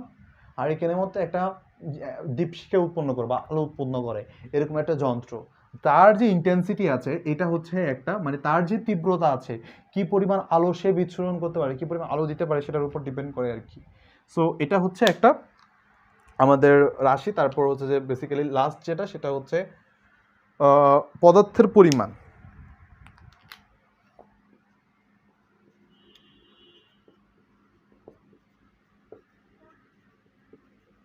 পদার্থের পরিমাণ, অলরাইট। সো মানুষজন অনেক কম হয়ে যাচ্ছে আসলে, ক্লাসের আস্তে আস্তে মন মেজাজও খারাপ হয়ে যাচ্ছে আসলে এত কম মানুষ হলে। যাই হোক, এবার এদেরকে যদি প্রকাশ করতে হয়, আমি একটা টার্ম নিয়ে আলোচনা করব, সেটা হচ্ছে ইউনিট বা একক। ভাইয়া একক জিনিসটা কি? একক জিনিসটা কি তুমি কি জানো? তোমাকে মানে আমরা যখন ওজন মাপি, ধরো আমাদের ওজন বা যে কোনো কিছুই, যে চাল মাপতে যে পাঠিয়েছিলাম যে মারুফাকে, সে কেন 2 কেজি আনে, 3 কেজি আনে? এই কেজির মানেটা কি বলো তো? এই যে একটা সার্টেন স্ট্যান্ডার্ড, এই স্ট্যান্ডার্ডকে সাধারণত একক বলা হয়। স্ট্যান্ডার্ড নিয়ে পরেও কথা বলবো, তবে একটু বলে যাই হ্যাঁ সুন্দর করে। একটা স্কেলকে যখন মাপা হয়, তখন প্রত্যেকটা ভাগকে 1 সেন্টিমিটার করে নেওয়া হয়। তার মানে 10 সেন্টিমিটার হলে ওই 10 সেন্টিমিটারের মধ্যে 10টা 1 সেন্টিমিটার এক্সিস্ট করে। এই 1 সেন্টিমিটারকে তখন একক ধরা হয়। আরও ক্লিয়ারলি বলি, তোমার কাছে বলা হচ্ছে যে একটা ইটের, এটা হচ্ছে একটা ইট, একটা ইটের ভর হচ্ছে তোমার 0.5 কেজি, 0.5 কেজি। এখন তোমাকে বলা করতে, সো ওই দেয়ালের মধ্যে তোমার কয়টা ইট লাগবে বলো তো? ইন জেনারেল 5 কেজি তোমার বলছে। সো তাহলে তোমার কাছে কয়টা লাগবে? 10টা ইট লাগবে। সো 10টা ইটের মধ্যে প্রত্যেকটা ইটের ভর কত? 0.5 কেজি। এই 0.5 কেজি একটা ইটের যে ভর, এটাকে বলা হয় একটা একক। আরও ক্লিয়ার করি, তোমরা পরীক্ষায় সারা জীবন মার্কস কত চাও? দেখো তো আমাদের সবসময় পরীক্ষাতে কত চাই? 100 মার্কসের এক্সাম হলে আমরা 80 চাই। সো এই 100 মার্কসটা আসলে কি স্ট্যান্ডার্ডটা সেট করে। 100 মার্কস মানে হচ্ছে প্রত্যেকটা মার্ককে আমরা এক ভাগ করে করে আমরা করি, তাই না? 100 ভাগকে আমরা ছোট ছোট ছোট ভাগ করি, 1 number, 2 number, 3 number, 4 number, 5 number করে, এরকম 1 নাম্বার করে 80টা 1 নাম্বার যদি যোগ করি, তখন আমরা 80% মার্কস পাই, তাই না? এই যে এটাকে বলা হয় একটা একক। আরও ক্লিয়ারলি বললে, যতগুলো ভাগ আছে, মানে যতটা ভাগ আছে, যতটা মোট পরিমাণকে যতগুলো ভাগ করা যায়, ভাগ সংখ্যা দিয়ে যদি ভাগ করা যায়, এটাই আমরা পাই হচ্ছে এক একটা একক। তাহলে এই কেজির কনসেপ্টগুলো কিভাবে আসে? এই কেজির কনসেপ্টটা কাকে বলে? সে ফর এক্সাম্পল 1 কেজি বলি, এগুলাকে ক্ষুদ্রতম একক কত? এই 1 কেজি ভরের ক্ষেত্রে, লেন্থের ক্ষেত্রে কত? মিটার দিয়ে। এই যে 100 সেন্টিমিটারকে, 100 সেন্টিমিটার মানে 1 মিটার, 1 মিটারটাকে তারা একক হিসেবে ধরা হয়। আমরা সিস্টেম ইন্টারন্যাশনাল নিয়ে করবো, আন্তর্জাতিক এককে, এসআই ইউনিট। এগুলোকে বলা হয় এক একটা একক। তার মানে কি, কোনো একটা ভৌত রাশিকে বা মৌলিক রাশিগুলোকে প্রকাশ করার জন্য ক্ষুদ্রতম যে পরিমাণটা নেওয়া হয়, সেই পরিমাণটা হচ্ছে এক একটা একক। এবং এককের কিছু সংকেত আছে, সংকেত নিয়ে কথা বলবো। তাহলে এককটাকে, লেন্থের একক হচ্ছে মিটার, লেন্থের একক হচ্ছে মিটার। ম্যাসের একক কি? কিলোগ্রাম। ম্যাসের একক কি? কিলোগ্রাম। সময়ের একক কি? সেকেন্ড। তাপমাত্রার একক কি? কেলভিন।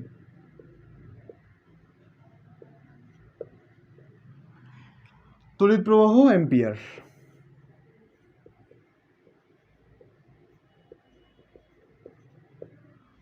দীপন তীব্রতা ক্যান্ডেলা।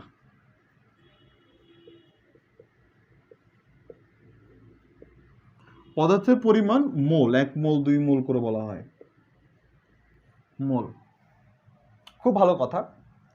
এখন আমাদের এই মিটারটা নিয়ে কাজ করা যায়, এদেরকে তো প্রকাশ করা লাগবে। ভাইয়া আমি তো এখানে মিটার লিখতে পারবো না, তাহলে এটাকে প্রকাশ করার জন্য সংকেতটা কি? এটার এখানে লিখো সংকেত, এসআই ইউনিট, সংকেত। সংকেতটা খুব সিম্পল, মিটারকে যেহেতু ইংরেজিতে METR দিয়ে লিখে, এটা এম, কিলোগ্রাম, কিলোগ্রাম। সো এটাকে কিভাবে প্রকাশ করা যায়, কেজি। সেকেন্ড, এস, কেলভিন, কে, অ্যাম্পিয়ার, এ, ক্যান্ডেলা, সিডি, মোল, MOL। এটা হচ্ছে যে আমাদের প্রকাশের উপায়, এটা হচ্ছে সিম্বল, এটা হচ্ছে সিম্বল। তো একক দ্বারা এগুলোকে আমরা প্রকাশ করা যায়। তো আমাকে একটু বলো, তোমাদের এই একক নিয়ে কারো কোনো কনফিউশন আছে নাকি? এই রাশিগুলোকে নিয়ে, এই যে পরিমাপের যে একক, একক নিয়ে কারো কোনো কনফিউশন আছে নাকি?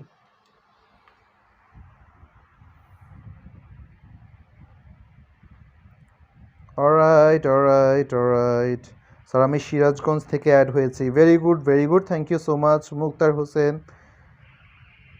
কুল কুল কুল। আলহামদুলিল্লাহ, আমি ভালো আছি। তোমরা কেমন আছো? তোমরা কেমন আছো জানিয়ে দাও। অলরাইট, নাইস, আশা করি প্রবলেম নাই। Cool, nice, so very good. Alright, তো তাহলে শুরু করি। হ্যাঁ, বাকি বাকি পার্টটুকু নিয়ে কথাবার্তা বলি। সো এগুলো হচ্ছে তাহলে আমাদের পরিমাপের একক। তো ব্যাপার হচ্ছে এরপরে একটা জিনিস আছে, এটা খুবই ইম্পর্টেন্ট। দেখো,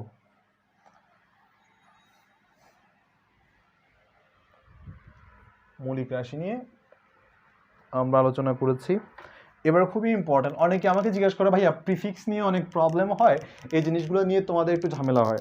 তো দেখো, কোনো একটা জিনিস পরিমাপ করা হলে, যদি একটা জিনিস পরিমাপ করা হয়,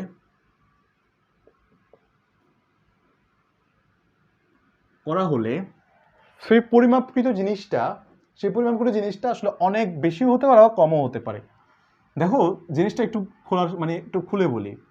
সো অনেক বড় মান আসতে পারে, অনেক ছোট মান আসতে পারে। সো তুমি চিন্তা করে দেখো তো, আমি যদি এই জিনিসটাকে এভাবে বলি যে 100 টাকা, জিনিসটা তোমার কাছে 100 টাকাই লাগবে, ঝামেলা নাই। কিন্তু ঝামেলাটা হচ্ছে এই 100 টাকাকে আমি যদি মনে করি ইয়াতে প্রকাশ করতে যাই, 100 টাকাকে যদি আমি পয়সায় প্রকাশ করতে চাই, তাহলে কত হবে? 100 ইন্টু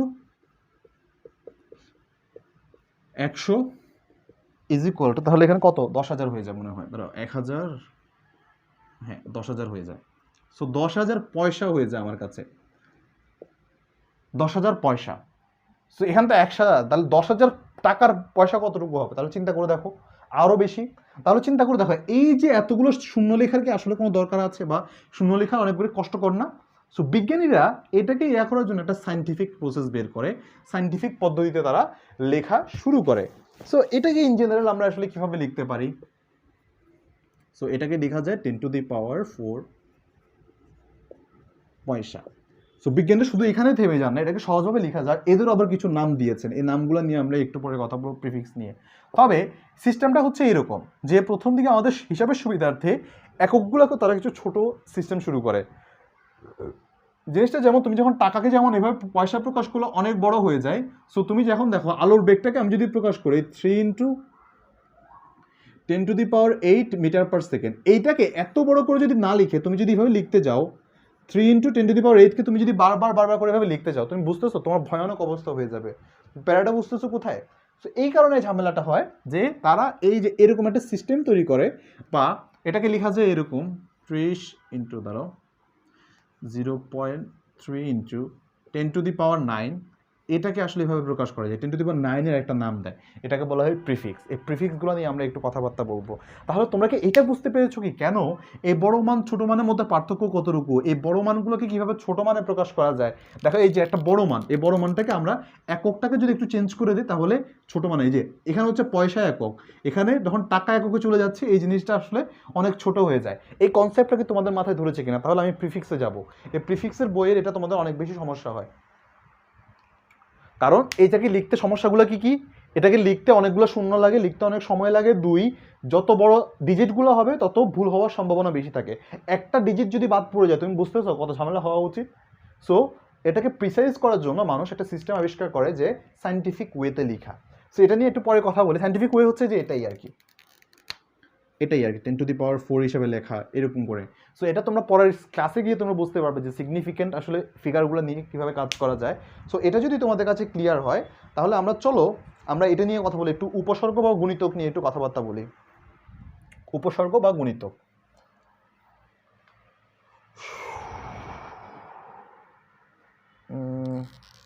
প্রিফিক্স, এটা বইয়ের টপিক, এটা আমি বাইরে থেকে কিছু পড়াচ্ছি না, এটা বইয়ের টপিক। ডেকা, hecto, kilo, mega,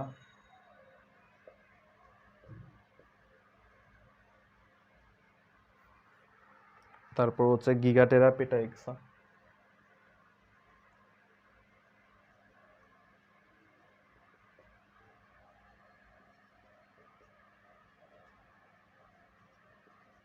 okay fine. তারপর এদিকে হচ্ছে ডেসি, সেন্টি, মিলি, মাইক্রো।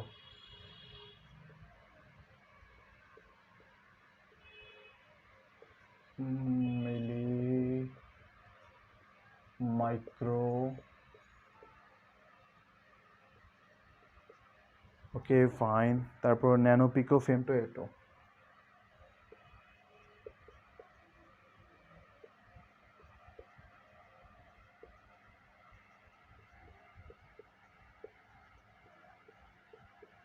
Okay fine. মানুষ কয়জন আছে? হ্যাঁ রে,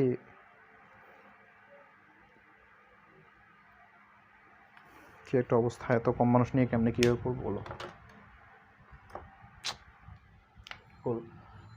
সো ডেকা থেকেই শুরু করি। ডেকা প্রথমে হচ্ছে 10⁻1 দিয়ে ডেকা, এটা হয় তোমার 10² দিয়ে 10⁻2 বা 10², আর এটা হয় 10³ দিয়ে।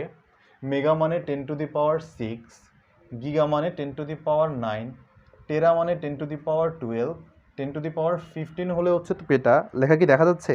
না, একটু দেখা যাচ্ছে না মনে হচ্ছে, অস্পষ্ট হয়ে যাচ্ছে, সমস্যা না, আমি একটু লিখে দিই এভাবে। এটা হচ্ছে 10⁻1, 10⁻2 মানে 10² 10³ 10⁻6 এত, 10⁻12 হলো হয় টেরাবাইট। আর এদিকে আচ্ছা ওয়েট, আমার কি কোথাও এখানে ঠিক আছে নাকি? মেগা, গিগা, হ্যাঁ, টেরা হচ্ছে 12, হ্যাঁ 15, ঠিক আছে। 10⁻15 10⁻18 হলো হয় এক্সা। আর ডেসি মানে হচ্ছে এখানে 10⁻−1, সেন্টি মানে 10⁻−2, মিলি মানে 10⁻−3, মাইক্রো মানে 10⁻−6, 10⁻−9, আর পিকো মানে 10⁻−12। আর অ্যাংস্ট্রমের একটা হিসাব আছে, একটু পরে বলছি এগুলা। ফেমটো মানে 10⁻15 আর 10⁻−18। এখন কথা হচ্ছে ভাই, অনেকে বুঝে না ভাই এটা মানে আসলে কি বোঝায়, এই জিনিসগুলো মানে কি। সো তুমি যদি চিন্তা করে দেখো, তোমার আমি এখানে নাম দেখি, এখানে নাম দেওয়া আছে ধরো সাইয়েদা জেরিন আছে। সো সাইয়েদা জেরিন সুবা। সো দেখো এখানে হচ্ছে সুবাকে দেখো, এটার নাম হচ্ছে, তোমার নাম হচ্ছে সুবা, সুবা হচ্ছে একজন। এখন সুবাকে আমি যদি বলি যে না, ওকে কত ভাগ করা হবে, ধরো সুবার এত ভাগের, সুবা হচ্ছে 10.1000 মানে এতটা 10⁻, এতগুলা সুবা আছে। তো আমি এতগুলা সুবা কিভাবে বলতে পারবো না, আমি সুবাকে সিম্পলি যে নামটা বলবো সেটা হচ্ছে যে এক্সা সুবা। সুবা। এরপর কার নাম আসে দেখি। এরপরে ধরো আছে হচ্ছে যে এখানে সিয়াম। এবার আমি সিয়ামের নাম নিয়ে কথা বলি। সিয়ামের ব্যাপারটা কীরকম দেখো তো। এবার আমি বলি যে সিয়ামকে আমি শুধুমাত্র রাখবো না, সিয়ামের এই যে এতগুলা, সিয়ামে যত ভাগ আছে পুরো এক ভাগের একটা সিয়ামের 10⁻, এত ভাগ নিব। তার মানে এই যে একটা সিয়াম, এই যে একটা সিয়াম, সিয়াম এর 10⁻, এত ভাগের এক ভাগ নিব, 10⁻12 ভাগের এক ভাগ, এতগুলো নিব। তাহলে এটাকে আমি আসলে কিভাবে লিখতে পারি ম্যাথমেটিক্যালি? ম্যাথমেটিক্যাল এক্সপ্রেশনটা হচ্ছে এরকম যে সিয়াম ইনটু, বা আমি এটাকে সহজভাবে লিখতে পারি যে 10⁻−12 সিয়াম, এতগুলা, বা ইনটু দিতে পারি এতটুকু। তাহলে এটা লেখাটা খুব একটা বেশি ঝামেলা না, বা আমি কিভাবে নামবো যে 10⁻−12 সিয়াম ও 10⁻−12 সিয়াম, কষ্ট হয় না? তো এটা না হলে তুমি সুন্দর মতো রাখতে পারবা এই পিকোসিয়াম। পিকোসিয়াম মানে হচ্ছে 10⁻−12 অংশ, সিয়ামের 10⁻−12 অংশ, এইটুকু। সো তোমরা দেখি আরেকজনের নাম দেখি। এর মধ্যে আরেকজন আছে ধরো হচ্ছে তিশার নাম আছে, এখন আমি যদি বলি 10⁻⁻6 তিশা, তো তুমি এটাকে কিভাবে ডাকবা বলো? তাহলে এখানে ডাকবা হচ্ছে মাইক্রো তিশা। এবার তোমরা আমাকে বলো কোনো কিছু যদি এরকম থাকে যে 10⁻6 বাইট, এই পরিমাণ যদি ইনফরমেশন থাকে 10⁻6 বাইট, তোমরা এটাকে আসলে কি নামে ডাকবা বলো তো? এটাকে তোমরা সিম্পলি ডাকবা হচ্ছে মেগাবাইট ইনফরমেশনের ক্ষেত্রে, যেটাকে তোমরা রাখো হচ্ছে এমবি নামে, 1 এমবি 2 এমবি। তাহলে সিম্পলি 10⁻9 বাইট যদি হতো তাহলে এটাকে কি রাখতা বলো তো?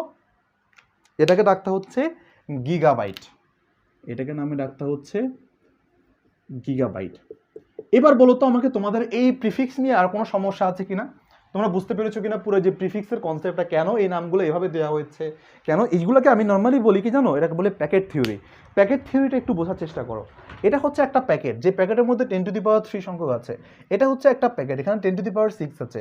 এটা হচ্ছে একটা প্যাকেট, এটা হচ্ছে 10⁻9 আছে। তার মানে আমি যখন এরকম 10⁻6 তিশা দিয়ে দিলাম, এটা হচ্ছে একটা মাইক্রো তিশা প্যাকেট। আমি যখন এখানে বলে দিলাম যে না 10⁻6 বাইট, এটা একটা মেগাবাইটের প্যাকেট, তুমি তখন অন্য কিছু চিন্তা করো না, তুমি বলো আমার কাছে 1 এমবি আছে, 2 এমবি আছে, 3 এমবি আছে। তুমি যখন একটা গিগাবাইট বলো, গিগাবাইট আমার কাছে একটা প্যাকেজ হিসেবে থাকে। এটাকে বলা হচ্ছে প্রিফিক্স। প্রিফিক্সটাকে আমাকে সহজে উপলব্ধি করা এবং আমি সহজে যাতে প্রকাশ করতে পারি, এই কারণে আমার কাছে আসলে এই যে প্রিফিক্সের কনসেপ্টটা আসে, এই যে পুরো এই জিনিসটাকে নিয়ে কথাবার্তা বলা হয়। তোমরা আমাকে একটু বলো যে আসলে এই প্রিফিক্স সম্পর্কে তোমাদের কোনো কনফিউশন আছে কিনা, যদি এমসিকিউ আসে তোমরা পারবা কিনা। এর মধ্যে তোমরা বলতে বলতে আমি তোমাদেরকে আরেকটা জিনিস শিখিয়ে ফেলি, সেটা হচ্ছে অ্যাংস্ট্রম আরেকটা একক আসে, 1 অ্যাংস্ট্রম। অলরাইট, অ্যাংস্ট্রম বলা, আমি লিখে দিই এটাকে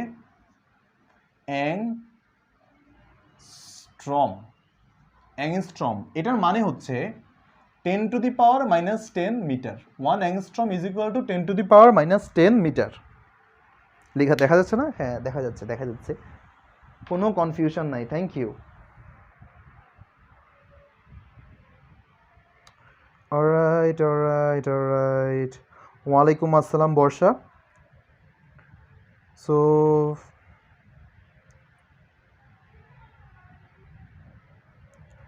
অলরাইট, নাইস, ঠিক আছে, থ্যাংক ইউ সো মাচ। সবার কাছে ক্লিয়ার আসলে, ঠিক আছে।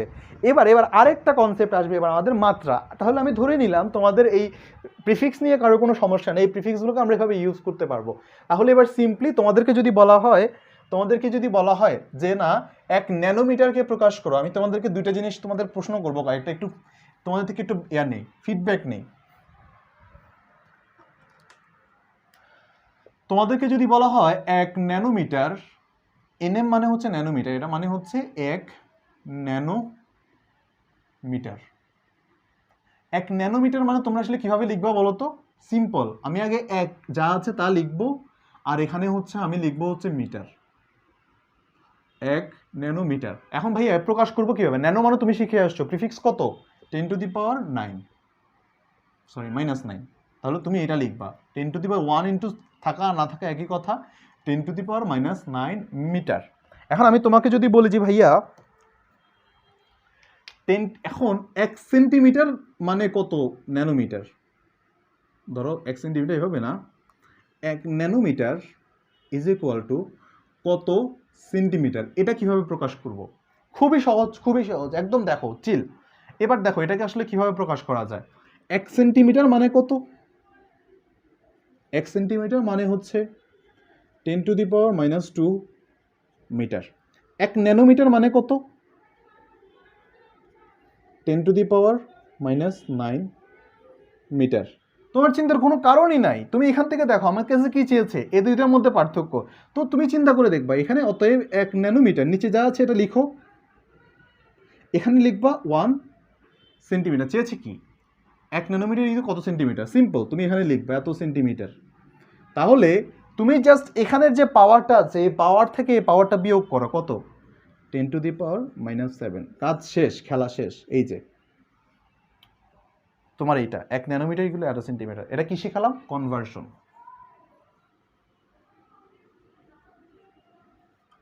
এমসিকিউতে আসে অনেক। আবার বলি, আমার কাছে চেয়েছে, প্রথমে আমি তোমাদেরকে শিখিয়েছি কীভাবে 1 ন্যানোমিটার থেকে মিটারে কি নিতে হয়। কিছু করার দরকার নেই, এখানে 1 ন্যানোমিটার লিখবা আর এখানে জাস্ট সিম্পল মিটার লিখবা। মিটার লিখে ন্যানোর জন্য তোমার প্রিফিক্স কি তুমি জানো, 10⁻⁻৯ বসাই দিবা, কাজ শেষ। এরপর এবার আমাদের প্রশ্ন, 1 ন্যানোমিটার ইজ ইকুয়াল টু কত সেন্টিমিটার? খুবই সহজ, কি করা লাগবে, 1 ন্যানোমিটার ইজ ইকুয়াল টু আমার 1 সেন্টিমিটার ইজ ইকুয়াল টু কত মিটার বের করে নিয়েছি। তুমি চিন্তা করে দেখো, এটা একটু তোমাদেরকে একটু ব্যাখ্যা করে বলি। দুজন মানুষ ঝগড়া করছে, একজন মানুষ আরেকজন মানুষের চুল ছিঁড়ে ফেলছে, মানে খুবই বাজে অবস্থা এখানে। তো তুমি এখানে কি করতে জানো, তুমি নিজে যদি ঝগড়া বাঁধিয়ে দাও তুমি কিন্তু এখানে কোনো ফলাফল পাবে না। তোমার কাজ কি, এদেরকে আগে তোমাদের থামাতে হবে। তুমি এক কাজ করলা, এখানে মারামারি কে লাগছে, ন্যানোমিটার আর সেন্টিমিটার, তুমি কি করলা, তুমি যে দুজনকে ধুমায় মার দিবা না, তুমি বলবা থামো থামো, আমি হচ্ছে গুরু তোমাদের, আমি যা বলবো তুমি তা শুনবা। সো এ বলে যে না, মিটার তোমার সাথে আমার ব্যবধান কতটুকু, এই আবার ন্যানোমিটারকে এসে বলে তোমার সাথে আমার ব্যবধান কতটুকু, এরপর সে এখানে মীমাংসা করে দেয়। অতএব 1 nanometre is equal to 10⁻⁷ centimetre. জয় গুরুর জয়। ঠিক আছে? সো মাই ডিয়ার স্টুডেন্টস, তোমরা আমাকে একটু বলো তোমরা কি বুঝতে পেরেছো নাকি এই কনসেপ্টটা, এই কনসেপ্টটা তোমাদের কাছে ক্লিয়ার কিনা। কনসেপ্ট হচ্ছে যে আসল জিনিস, যদি কনসেপ্ট ক্লিয়ার থাকে যে কোনো প্রশ্ন যে কোনো ওয়েতে বুঝবা, যে কোনো সময় যে কোনোভাবে অ্যান্সার করতে পারবা। 25-এ 25 এমনি আরামসে, কেউ 4 ঘন্টা পেয়েও 25-এ 25 পায় না, মানে 4 ঘন্টা পড়েও অনেকে 25-এ 25 পেয়ে যায়, কেউ সারাদিন পড়েও পায় না। সিম্পল স্ট্র্যাটেজি, পড়াশোনা যদি স্ট্র্যাটেজিতে তুমি না ধরতে পারো, সারাদিন পড়েও দেখা যাচ্ছে যে ফলাফল আনতে পারবে না। সো দুইটাই দরকার, হার্ডওয়ার্ক স্মার্ট ওয়ার্ক, দুইটাই দরকার লাইফের জন্য। সো অনেকে বলে যে না আমি স্মার্ট ওয়ার্ক করি, আমি হার্ড ওয়ার্ক না করলেও চলে, আর অনেকে বলে আমি তো হার্ড ওয়ার্ক করি হবে, কোনোটাই কিন্তু হবে না, দুইটাই জিনিসই লাগে। স্ট্র্যাটেজি ছাড়া, মনে করো এটাও তো কথা তাই না, যে যদি পরিশ্রম করলেই সব হইতো তাহলে তো গাধা হতো আসলে বনের রাজা, তাই না? সিংহ হয় কারণ সিংহ একই সাথে পরিশ্রমও করে সার্ভাইভ করার জন্য, এবং সে শক্তিটাকে, তার স্ট্রেংথটাকে সে কাজে লাগাতে পারে। অনেকে মনে করে যে ভাই আমি তো অনেক পরিশ্রম করি, আমার ফলাফল কেন পাই না, ফলাফল পায় না, তার স্ট্রেংথটাকে সে আসলে কাজে লাগাতে পারে না, তার যে উইকনেসটা আছে উইকনেসটাকে সে আসলে ডেভেলপ করে না। একটা জিনিস সবসময় লাইফে চিন্তা করে দেখবা, তুমি হয়তো তোমার অনেক উইকনেস তুমি জানো না, বাট তোমার সাথে যে লোকটা কম্পিটিশন করছে সে নিজে শুধুমাত্র পরিশ্রম করে না, সে তোমাকে দেখে শিখে। সে কিন্তু তোমাকে তোমার মানে উইকনেসগুলো বলে না, সে তোমার উইকনেস দেখে সে নিজেকে ওই উইকনেস অনুযায়ী ডেভেলপ করে, তার মধ্যে ওই উইকনেসগুলো আছে নাকি, সে তার নিজের উইকনেসগুলো ডেভেলপ করে খোঁজার চেষ্টা করে, প্লাস তোমার উইকনেস দেখে তার উইকনেসগুলোকে শেয়ার করে। কারণ সে যখন তোমার friend, this is more likely or highly chances আর যে ওর আর তোমার অনেকগুলো উইকনেস বা ওরা তোমার উইকনেসগুলো কমন হতে পারে। সো সে কী করে, ইন জেনারেল তোমার সাথে তার উইকনেসগুলো ম্যাচ করে অ্যান্ড উইকনেসগুলো নিয়ে কাজ করে নিজেকে ডেভেলপ করে ফেলে। আর তুমি তো বোকার মতো পরিশ্রম করো, আচ্ছা আমি একদিন পরিশ্রম করে করে ফেলো, বাট দিস ইজ ট্রু যে পরিশ্রম করে তুমি হার মানাতে পারবা, বাট স্ট্র্যাটেজিও অনেক গুরুত্বপূর্ণ। স্ট্র্যাটেজি করলে তোমার পরিশ্রমগুলো অনেক সার্থক হয়, তোমার জায়গাগুলোতে কাজে লাগে। অলরাইট, সো কনসেপ্টগুলো ক্লিয়ার সবার কাছে, থ্যাংক ইউ সো মাচ। আমি একটু পানি খেয়ে নেই। আচ্ছা ফাইন, আচ্ছা আমি এগুলো নিয়ে ম্যাথ করাবো তোমাদেরকে, ম্যাথ তোমার সামনে অনেক আছে, আমি একটু পানি খেয়ে নিই।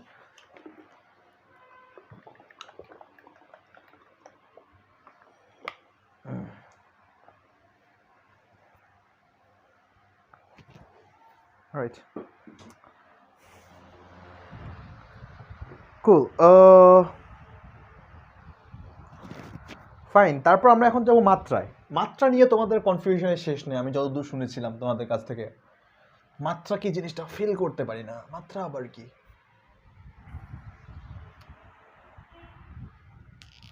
মাত্রা হচ্ছে এই যে এটা লেখার উপরে যেটা দিই, তো দেই চলো মাত্রা।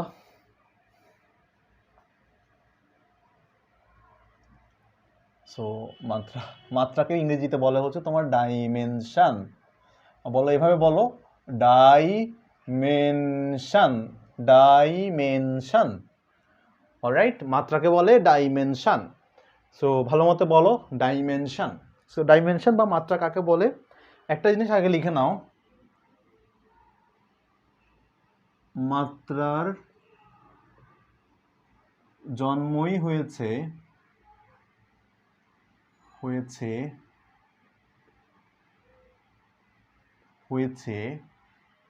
লব্ধ রাশির জন্য, লব্ধ রাশির তরে। মাত্রার জন্মই লব্ধ রাশির তরে, কথাটার মানে কি? কথাটার মানে হচ্ছে, আমি তোমাদেরকে আগে পড়েছিলাম, লব্ধ রাশি বা ডেরাইভড কোয়ান্টিটি, এই যে একটা লব্ধ রাশি, এই লব্ধ রাশিকে প্রকাশ করার জন্য কি লাগে? মৌলিক রাশি। মৌলিক রাশি। তো আমি কি বলি, এই যে একটা রা মো রা মো রা কি বলতেছে না বলতেছে ভাই, এগুলো হচ্ছে একটা মৌলিক রাশি। মৌলিক রাশি মিলে একটা যৌগিক বা একটা লব্ধ রাশি গঠিত হয়েছে। দেখো এই পুরাটা হচ্ছে একটা লব্ধ রাশি। তুমি যদি একটা লব্ধ রাশিকে যদি ভাঙো, অনেকগুলো মৌলিক রাশি পাবা না? একটা লব্ধ রাশিকে ভাঙলে অনেকগুলো মৌলিক রাশি পাবা না? এই মৌলিক রাশিগুলার যে মাত্রাগুলো আছে, যে মৌলিক রাশিগুলোর মাত্রার যে একটা পাওয়ার আছে, এটা নিয়ে আমরা কথাবার্তা বলবো। এখন কথা হচ্ছে ভাইয়া কি না কি বলতেছে, মৌলিক রাশির মাত্রা আবার কি জিনিস? একটু খেয়াল করো, একটু বোঝো জিনিসটা। আমি যদি বলি একটা দৈর্ঘ্যের একটা মাত্রা থাকে, মাত্রা হচ্ছে এল, এরকম। আমি যদি বলি তোমাকে ভরের মাত্রা হচ্ছে আমাদের কাছে এম। ওকে, সো এরকম করে প্রত্যেকটা রাশির, আমি যদি বলি সময়, এটারও একটা মাত্রা আছে হচ্ছে টি। কিন্তু মাত্রা শুধুমাত্র এখানে না, যে কোনো একটা রাশিতে এই যে টি এর যতগুলো পাওয়ার থাকে, এই পাওয়ারের উপর ডিপেন্ড করে মাত্রা বের করা হয়। আর একটু জিনিসটা ক্লিয়ার করি, ধরো আমি যদি ত্বরণকে লিখি, ত্বরণ না, আমি আগে দৈর্ঘ্য লিখি, দৈর্ঘ্যর মাত্রা এল, এটা খুবই সিম্পল, তাই না? তবে আমি যদি তোমাকে বলি ঠিক অ্যাট দ্য সেম টাইম বেগ নিয়ে কথাবার্তা বলি, একটা নির্দিষ্ট দিকে কোনো বস্তুর বেগ, তুমি এটাকে কি লিখবা? যে দৈর্ঘ্য বাই সময়। এটা খুব ন্যাচারাল। তুমি দৈর্ঘ্যর মান কি জানো? দৈর্ঘ্যর মাত্রা কি? এল। আর সময়ের মাত্রা কি? টি। তুমি এটাকে লিখতে পারবা কি? এল মাইনাস টি। মাত্রা হচ্ছে সেই রাশিটা, মাত্রা হচ্ছে সেই জিনিসটা যাকে যদি অ্যানালাইসিস করি আমি আসলে রাশিটা সম্পর্কে জানতে পারবো, এই লব্ধ রাশি সম্পর্কে জানতে পারবো। বইতে একটা কথা লেখা আছে, তুমি দেখবা, মাত্রা হচ্ছে সেই জিনিস, সেটা হচ্ছে মৌলিক রাশি সর্বোচ্চ পাওয়ার, বা মৌলিক রাশি, কোনো একটা রাশির মৌলিক রাশি সর্বোচ্চ পাওয়ার। এই মৌলিক রাশি এটার হচ্ছে সর্বোচ্চ পাওয়ার -1। ঠিক আছে, এল এর সর্বোচ্চ পাওয়ার 1 এবং টি এর সর্বোচ্চ পাওয়ার -1, সেই মৌলিক রাশিটার নাম হচ্ছে আমাদের বেগ। এই কথাটা কি ক্লিয়ার কিনা তোমরা আমাকে বলো। হুইচ ইজ টু সে, যেখানে আমি দেখতে পাই একটা এলটি -1, সেখানে আমি বুঝে নিব এটা হচ্ছে বেগের মাত্রা। মাত্রাকে এভাবে প্রকাশ করতে হয় থার্ড ব্র্যাকেট দিয়ে। এটুকু তোমার কাছে ক্লিয়ার কিনা একটু বলো। আমি এটা নিয়ে অনেক অ্যানালাইসিস করবো, আরো কথাবার্তা বলবো। যখন আমি বেগ নিয়ে কথা বলেছি, আমি ত্বরণ নিয়ে কথা বলবো আবার। ত্বরণ মানে কি বোঝায়? ত্বরণ মানে বোঝায় হচ্ছে আমাদের বেগ বাই সময়। বেগের মাত্রা কি বের করেছি বলো? বেগের মাত্রা বের করেছি এলটি -1, সময় টি, মানে হচ্ছে এলটি -2। ত্বরণ হচ্ছে সেই একটা রাশি যার ক্ষেত্রে এল এর সর্বোচ্চ মাত্রা 1 এবং টি এর সর্বোচ্চ মাত্রা হচ্ছে, মানে পাওয়ার হচ্ছে, সর্বোচ্চ পাওয়ার হচ্ছে -2, হুইচ ইজ টু সে এটাকে আমি মিলিয়ে লিখতে পারি এলটি -2, এই রাশিটা। ক্লিয়ার কিনা? যদি ক্লিয়ার হয়ে থাকে আমাকে একটু জানাও, না ক্লিয়ার হলে আমি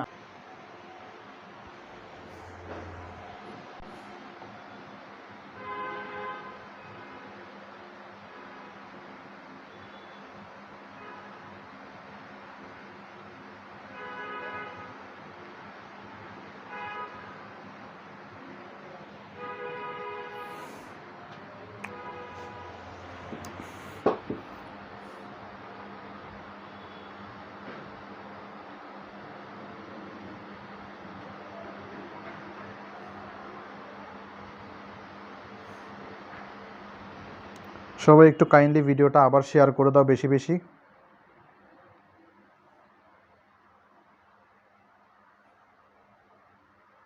ভিডিওটা বেশি বেশি শেয়ার করে দাও।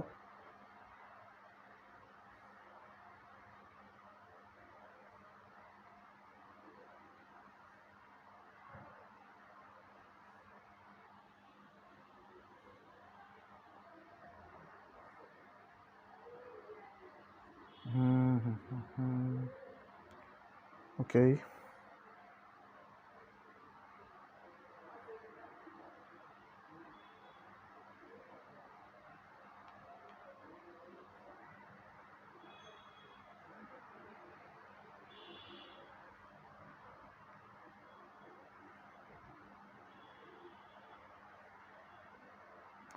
ওকে, যাতে করে সবাই জানতে পারে একটু ভিডিওটা শেয়ার করে দাও বেশি বেশি করে। আমি ক্লাস এক্ষুনি শুরু করে দিব আবার।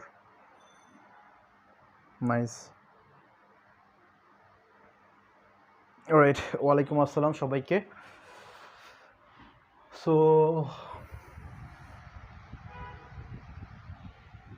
আমরা যেখানে ছিলাম সেখান দিয়ে আমরা আলোচনা করব আজকে। আর তাহলে যদি এটা একটা মেগা ক্লাস হওয়ার কথা ছিল, দেখি তোমাদের মানুষজনও খুব কম, অ্যান্ড আমার মেগা ক্লাসটা আর একটু আমি একটু এক্সটেন্ড করবো। আসলে অনেক কিছু আসলে পড়াবো, তো বাকি অংশটুকু আমি দেখি মাগরিবের আগে যতটুকু আমি নেওয়া যায় এই ক্লাসটা নিব। এর পাশাপাশি নেক্সট এই লেকচারটা আরও একটা ভাগ করা লাগবে, কারণ অলরেডি যেহেতু ইন্টারাপ্টেড হয়ে গেছে, সো অনেক ব্যাপার স্যাপার আছে। যাই হোক, দেখি কতটুকু নিতে পারি, দেখি তোমরা না থাকলে পরে ক্লাস কার জন্য নেব বলো। যাই হোক, তো দেখো আমরা কি দেখেছি এখানে, মাত্রার জন্মই হয়েছে আমাদের লব্ধ রাশির তরে, মানে লব্ধ রাশিকে প্রকাশ করার জন্য মাত্রার জন্ম। তার মানে আমরা দেখেছি এই যে একটা লব্ধ রাশি বেগ, এই বেগটাকে প্রকাশ করার জন্য আমরা যদি ভাঙি দৈর্ঘ্য পাই আর সময় পাই। অর্থাৎ আমি যদি এটা যদি মাত্রার দিকেই তাকাই, দেখো এখানে পাই একটা মৌলিক রাশি লেন্থ, এখানে একটা মৌলিক রাশি পাই টাইম, এটা পাই একটা দৈর্ঘ্য, এটা পাই একটা সময়। ত্বরণের ক্ষেত্রে একটা পাই বেগ, একটা পাই সময়, লেন্থ, টাইম। সেক্ষেত্রে আমরা দেখি দৈর্ঘ্য, আমরা দেখি সময়, এদেরকে নিয়ে আমরা আসলে কাজ করি। সো মাই ডিয়ার স্টুডেন্টস, তাহলে আমরা বুঝতে পারি যে ত্বরণকে যদি ভাঙি আমরা পাই বেগ, এবং পাই আমরা সময়। ত্বরণকে আমরা যদি ভাঙি পাই বেগ, আমরা পাই সময়। তো এদেরকে নিয়ে আমরা কাজ করতে পারি। তাহলে লেন্থ পার টাইম, এখান থেকে পাই হচ্ছে LT-1 ডিভাইডেড বাই টাইম। এখানে এটার দিকে যদি আমি তাকাই, তাকালে বুঝতে পারি এটার মধ্যে কি মিশানো ছিল, লেন্থ মিশানো ছিল, এটাতে কি মিশানো ছিল, টাইম মিশানো ছিল। সো এই ব্যাপারগুলো এটার মধ্যে এক্সিস্ট করে। সো যার ফলশ্রুতিতে আমরা পেয়ে থাকি এই মাত্রার এই কনসেপ্টটা। I hope my dear students তোমরা এটা বুঝতে পেরেছো। সো তাহলে আমরা মাত্রা নিয়ে তোমাদের আর কারো কোনো কনফিউশন আছে কিনা, বা মাত্রা নিয়ে তোমরা বুঝতে পেরেছো কিনা, বা কোনো সমস্যা আছে কিনা আমাকে একটু তোমরা জানাও। ওয়ালাইকুম আসসালাম সবাইকে, যারা যারা জয়েন করেছো ওয়ালাইকুম আসসালাম। এই কয়জন থাকলে আসলে কি ক্লাস নিব বলো। Alright.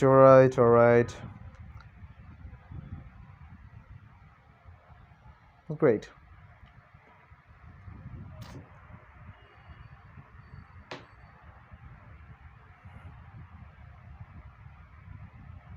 নাইস, বুঝতে পেরেছি। গ্রেট।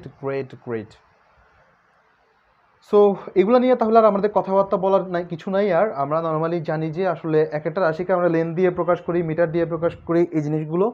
সো কয়টা বাজে একটু দেখি, প্রায় 6:11 বাজে, 1.5 ঘন্টার বেশি হয়ে গেছে ক্লাস। সো যদিও 4 ঘন্টা হওয়ার কথা ছিল, তো 4 ঘন্টা না, বেসিক্যালি আমার ক্লাস 6 ঘন্টাও যেত। তো তোমরা আসলে তোমাদের যদি ওই রকম এনথুজিয়াজম দেখতাম, তোমরাও মানুষ কম। সো যাই হোক, আমরা আরেকটু কথাবার্তা বলে আমরা এই চ্যাপ্টারটা আমরা আরেকটা ক্লাস লাগবে। সো আমি তোমাদের কাছে কর্ডিয়াল রিকোয়েস্ট করবো ওই ক্লাসটা মিস দিও না। ওই ক্লাসের মধ্যে আমরা পড়াশোনা করব হচ্ছে যে অনেক ডিটেলসে পড়াশোনা করব, সেটা হচ্ছে ভার্নিয়ার ক্যালিপার্স বা স্লাইড ক্যালিপার্স নিয়ে। আমরা কথা বলবো হচ্ছে যে তোমার স্ক্রু গজ নিয়ে, আমরা কথা বলবো হচ্ছে যত টাইপের ম্যাথ আছে সবগুলো নিয়ে। সো এটা নিয়ে তোমরা একটু মিস করো না ওই ক্লাসটা। সো হোপফুলি আমরা আরেকটা দেখি, তাহলে একটু ব্যাপার স্যাপারগুলো একটু পড়াশোনা করি, যে কখনো কিছু জিনিস নিয়মকানুন আছে সেগুলো একটু মাথায় রাখা দরকার। সো বৈজ্ঞানিক প্রতীক ও সংকেত নিয়ে,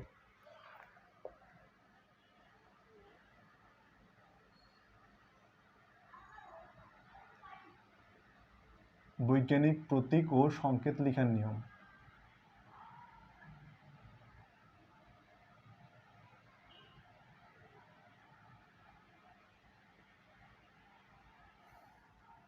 বৈজ্ঞানিক প্রতীক ও সংকেত লেখার নিয়ম।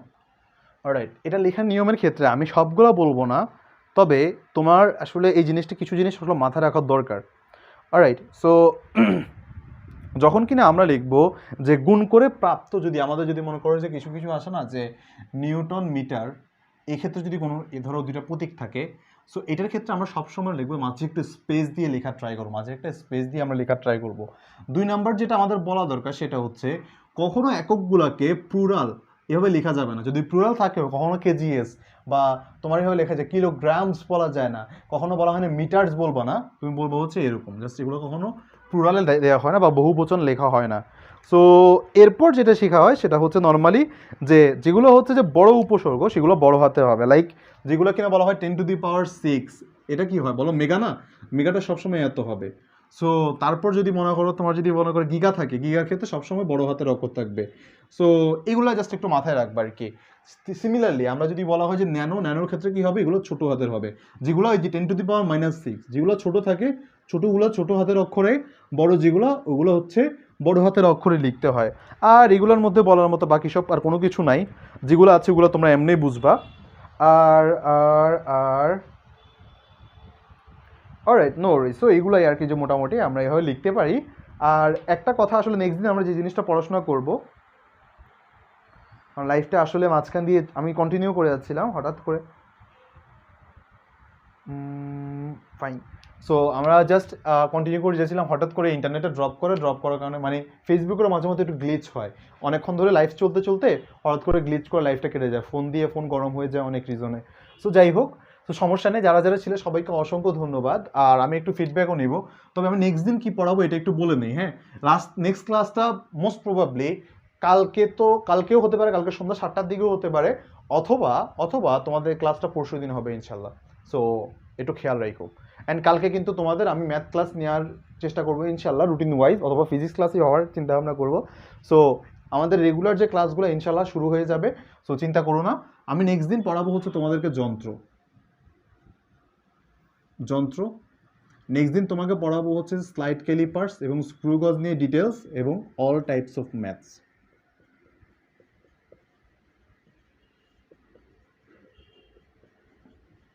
অ্যারাউন্ড সন্ধ্যা থেকে শুরু করে রাতের 12টা পর্যন্ত ক্লাস হওয়ার চান্স আছে, যদি তোমাদের আমি ওইরকম আগ্রহ দেখতে পাই। ইনশাল্লাহ 4-5 ঘন্টা যতক্ষণই হোক আমি পড়াবো। অ্যান্ড তোমাদের যদি এই অবস্থা হয় তাহলে তা কিছু করাই নাই। সো তোমরা আমাকে একটু বলো, আমি যা যা আজকে পড়িয়েছি জিনিসপাতিগুলো যদি ফিল করতে পেরেছো কিনা বা বুঝতে পেরেছো কিনা। যদি ফিল করতে পারো, বুঝতে পেরে থাকো, তাহলে একটু লিখো কষ্ট করে, ফেল্ট দ্যাট। তোমরা একটু কষ্ট করে বুঝো, বলো আমাকে ফেল্ট দ্যাট বা বুঝতে পেরেছো।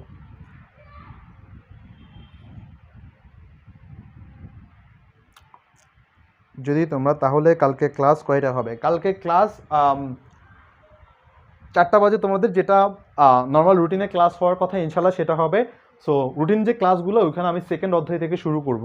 অ্যান্ড কালকে আমার এই ক্লাসটা, এটা মোস্ট প্রবলি সন্ধ্যা 7টা থেকে শুরু হবে। সো এটা, আর নেক্সট যে ব্যাপারটা সেটা হচ্ছে তোমাদের যারা যারা ম্যাথমেটিক্সে যাদের প্রবলেম আছে, বা যারা মনে করো যে না ম্যাথ পড়তে পড়তে তোমরা চাইলে আমার ব্যাচ যেটা আছে পেইড কোর্সে, তোমরা ওইটা তো এনরোল করে নিতে পারো। সো আমার অলরেডি ক্লাস 1 সপ্তাহের মতো হয়েছে। সো যারা যারা ভর্তি হয়েছে তাদের থেকেও তোমরা শুনে নিতে পারো, বা আমার প্রিভিয়াস অনেকগুলো ক্লাসে দেওয়া আছে, তোমরা সেগুলো নিয়েও করতে পারো। আর খুব শীঘ্রই আমাদের সকাল 7টা বাজে বৃত্তের যে তোমাদের বাকি, মানে জেনারেল ম্যাথের বৃত্তের যে বাকি যে ক্লাসগুলো আছে, আমি ইনশাল্লাহ সেগুলো তোমাদেরকে শেষ করে দিব সকাল 7টা থেকে।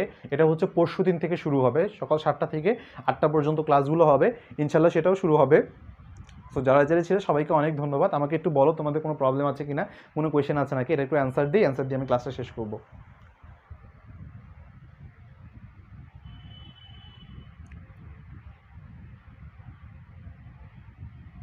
Fail that, great. ভাইয়া দীপন তীব্রতা নিয়ে একটু বললে ভালো হয়, আটকে গেছে নাকি?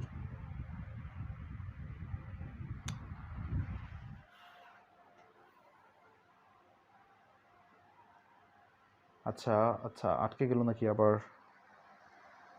না ঠিক আছে। একজন বলছে দীপন তীব্রতা নিয়ে বললে ভালো হয়। হ্যাঁ আচ্ছা, এটা একটু বুঝাই দিই। হ্যাঁ, দীপন তীব্রতা হচ্ছে যে এটা একটু একটা ইন্টেন্সিটি বলা হয়, লাইটের ইন্টেন্সিটি। সো এরকম ধরো একটা আমি হারিকেন আঁকলাম। হ্যাঁ, সো এটা একটা হারিকেনের মতো একটা দীপন যন্ত্র। হ্যাঁ, দীপন মানে হচ্ছে তোমার আলো। সো এই আলো একটা নির্দিষ্ট মাধ্যম থেকে, এই আলোর যে তীব্রতাটা আছে, এটা তোমাদেরকে আমি পড়াবো হচ্ছে যে, এটা তোমাদের বইতে আছে কিনা জানি না, খুব একটা বেশি ইন্টারমিডিয়েট নিয়ে ডিসকাশন করা আছে। সো আলোর যে ইন্টেন্সিটি, এটার একটা একককে বলা হয় হচ্ছে দীপন তীব্রতা বা ক্যান্ডেলা বলা হয়। আলোর যে তীব্রতা, মানে কি পরিমাণে আলো আসলে উজ্জ্বলতা, আরও বেশি ইয়ে হয়, আলো কত উজ্জ্বলভাবে আসলে এটাকে প্রবাহ হয় বা এটাকে আসলে আলো দেয়। সো ওইটার উপর ডিপেন্ড করে আসলে দীপন তীব্রতা নির্ভর করে। এরপর আর কারো কোনো কোয়েশ্চেন দেখি। মাইক্রো মানে কি একজন বলছে, দেখি। নাইস। মাইক্রো মানে কি? মাইক্রো হচ্ছে তোমার ইয়া দ্বারা দেখো 10⁻⁻6 একক, এটাকে আসলে এই চিহ্ন দ্বারা প্রকাশ করা হয়, মিউ দ্বারা প্রকাশ করা হয়। মাইক্রো মানে 10⁻, মানে 1/, যে কোনো কিছু। ধরো মাইক্রো, কে বলেছে প্রশ্নটা, কে বলেছে একটু দেখি। আর মাইক্রো মানে কি ভাইয়া? এটা বলেছে হচ্ছে শ্রীকান্ত। ধরো আমার কাছে একটা শ্রীকান্ত আছে, শ্রীকান্ত। আমি যদি এই শ্রীকান্তকে ধরো 10⁻6 ভাগে, এত ভাগে যদি ভাগ করতে পারি, তাহলে আমার কাছে কত থাকবে? 10⁻6। একটা শ্রীকান্তর পরিমাণ কত? 10⁻, শ্রীকান্ত, শ্রীকান্ত। সো এটাই আমার কাছে বলো যে হচ্ছে শ্রীকান্ত। সো হ্যাঁ, এই যে শ্রীকান্ত, এটাকে আমি বলা হয় মাইক্রো পরিমাণ। তার মানে আমি বলবো 1 মাইক্রো শ্রীকান্ত আমার কাছে আছে। অলরাইট ভাইয়া, আমাদের বায়োলজি ক্লাস, ইমন একটু ব্যস্ত আছে, যে ওর পরীক্ষা, তারপর হচ্ছে যে মানে ওর নিজস্ব ক্লাস নিয়ে, তো সো বায়োলজি ক্লাস ইনশাল্লাহ শুরু হবে। ভাইয়া বায়োলজি চ্যাপ্টার 5-এর ক্লাস নিয়েন প্লিজ। হ্যাঁ নিবে ইনশাল্লাহ, সমস্যা নেই, ক্লাস হবে আশা করি। ভাইয়া ইমন ভাইয়া কই গায়েব হয়ে গেছে? ইমন ভাই একটু ব্যস্ত আছে, ও একটু ঝামেলায় আছে, সমস্যা নেই, খুব শীঘ্রই ফিরবে। Feel that great, yes, nice. ভাইয়া প্রিফিক্সের ওই কনভার্সনটা বুঝি নাই, প্রিফিক্সের কোন কনভার্সনটা বুঝো না? আমি একটু বলি, দাঁড়াও। ইন জেনারেল আমি তোমাদের দুইটা জিনিস শিখিয়েছিলাম। এক, প্রিফিক্সের মধ্যে যদি বলা হয় আমার কাছে 1 ন্যানোমিটার ইজ ইকুয়াল টু কত মিটার বলে, তুমি সিম্পলি মিটার লিখলাম। তো আমার কাছে বলছে ন্যানোমিটার থেকে মিটার, কত মিটার বলেছে, আমার কাছে ইয়া আছে, দেখো মিটারের জন্য লিখে ফেলেছি, 1 জন্য থাকুক, বাট আমাদের কি দরকার ছিল? ন্যানো মানে কত বলেছিলাম? 10⁻⁹। তো তুমি সিম্পলি 10⁻⁹ লিখে দিলে এটা হবে তোমার কাছে 1 ন্যানোমিটার। ক্লিয়ার? এখন কথা হচ্ছে বুঝে নেওয়া হচ্ছে ভাইয়া আমি বুঝলাম, কিন্তু 1 ন্যানোমিটার ইজ ইকুয়াল টু কত সেন্টিমিটার, এটা কিভাবে লিখবো? খুব সিম্পল, দুইজন ঝামেলা লাগছে ন্যানোমিটার আর সেন্টিমিটার নিয়ে। আমার ঝামেলা পাকাতে, মানে ঝামেলা ইয়া করতে, একটা কমন ইয়া লাগবে, মেট্রিক লাগবে। কমন মেট্রিকটা কি? আমি এদের মধ্যে চিন্তা ভাবনা করে দেখবো হচ্ছে মিটার নিয়ে আসবো। এখন আমার কমন যে মিটারটা আছে, কমন যে মিটার এককটা আছে, এটা নিয়ে যদি আমি আলোচনা করি, তাহলে চিন্তা করে দেখো, আমি কি জানি? আমি জানি হচ্ছে 1 nanometre is equal to 1 metre. আবার অ্যাট দ্য সেম টাইম আমি জানি হচ্ছে 1 centimetre is equal to 1 metre না, কিন্তু দুঃখিত, 10⁻⁹। 1 centimetre is equal to 10⁻⁻² metre. তাহলে এবার আমার কাজ কি? আমার কাজ হচ্ছে এই দুটার মধ্যে কনভার্সনটা। তো অতএব 1 ন্যানোমিটার ইজ ইকুয়াল টু 10⁻⁻7। আমি পার্থক্য এটার মধ্যে কতটুকু দেখো, বিয়োগ করলে কতটুকু পাই আমি এদের মধ্যে, 10⁻⁻7 পার্থক্য লিখে তারপর লিখে দিব এত সেন্টিমিটার। এই কনভার্সনটাই তুমি কি করবা? প্রথমে যেটা বড়, মানে যেটা ছোট ওইটার মানটা লিখবা, তারপর যে বড় এটা লিখবা, লিখে এদের পাওয়ারগুলো বিয়োগ করবা, এটা থেকে এটা পাওয়ারটা বিয়োগ করবা, মানে যেটা ছোট, ছোটটা থেকে বড়টা। 10⁻⁻9 তো ছোট, তাই না? এটা থেকে, সো 10⁻⁻9 মানে -9 থেকে -2 যদি বিয়োগ দাও তাহলে কত? -7। এই কাজটা করলে হয়ে যাবে। কনভার্সনগুলো এভাবে যদি চিন্তা ভাবনা করতে পারো, খুবই ইজি, এগুলো খুবই ইজিলি সলভ করতে পারবা। আর কারো কোনো সমস্যা আছে কিনা একটু বলো।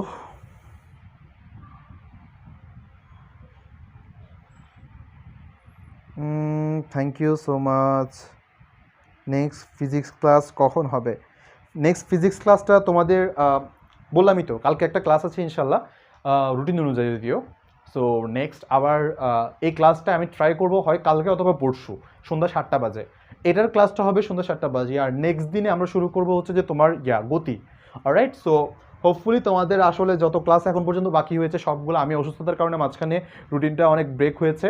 সো ইনশাল্লাহ এখন থেকে আমাদের রেগুলার ক্লাস হবে। তোমাদের সবাইকে অনেক অনেক ধন্যবাদ। সো নেক্সট দিন তাহলে দেখা হচ্ছে। তো 3 দিন টেক কেয়ার, আল্লাহ হাফেজ, আসসালামু আলাইকুম।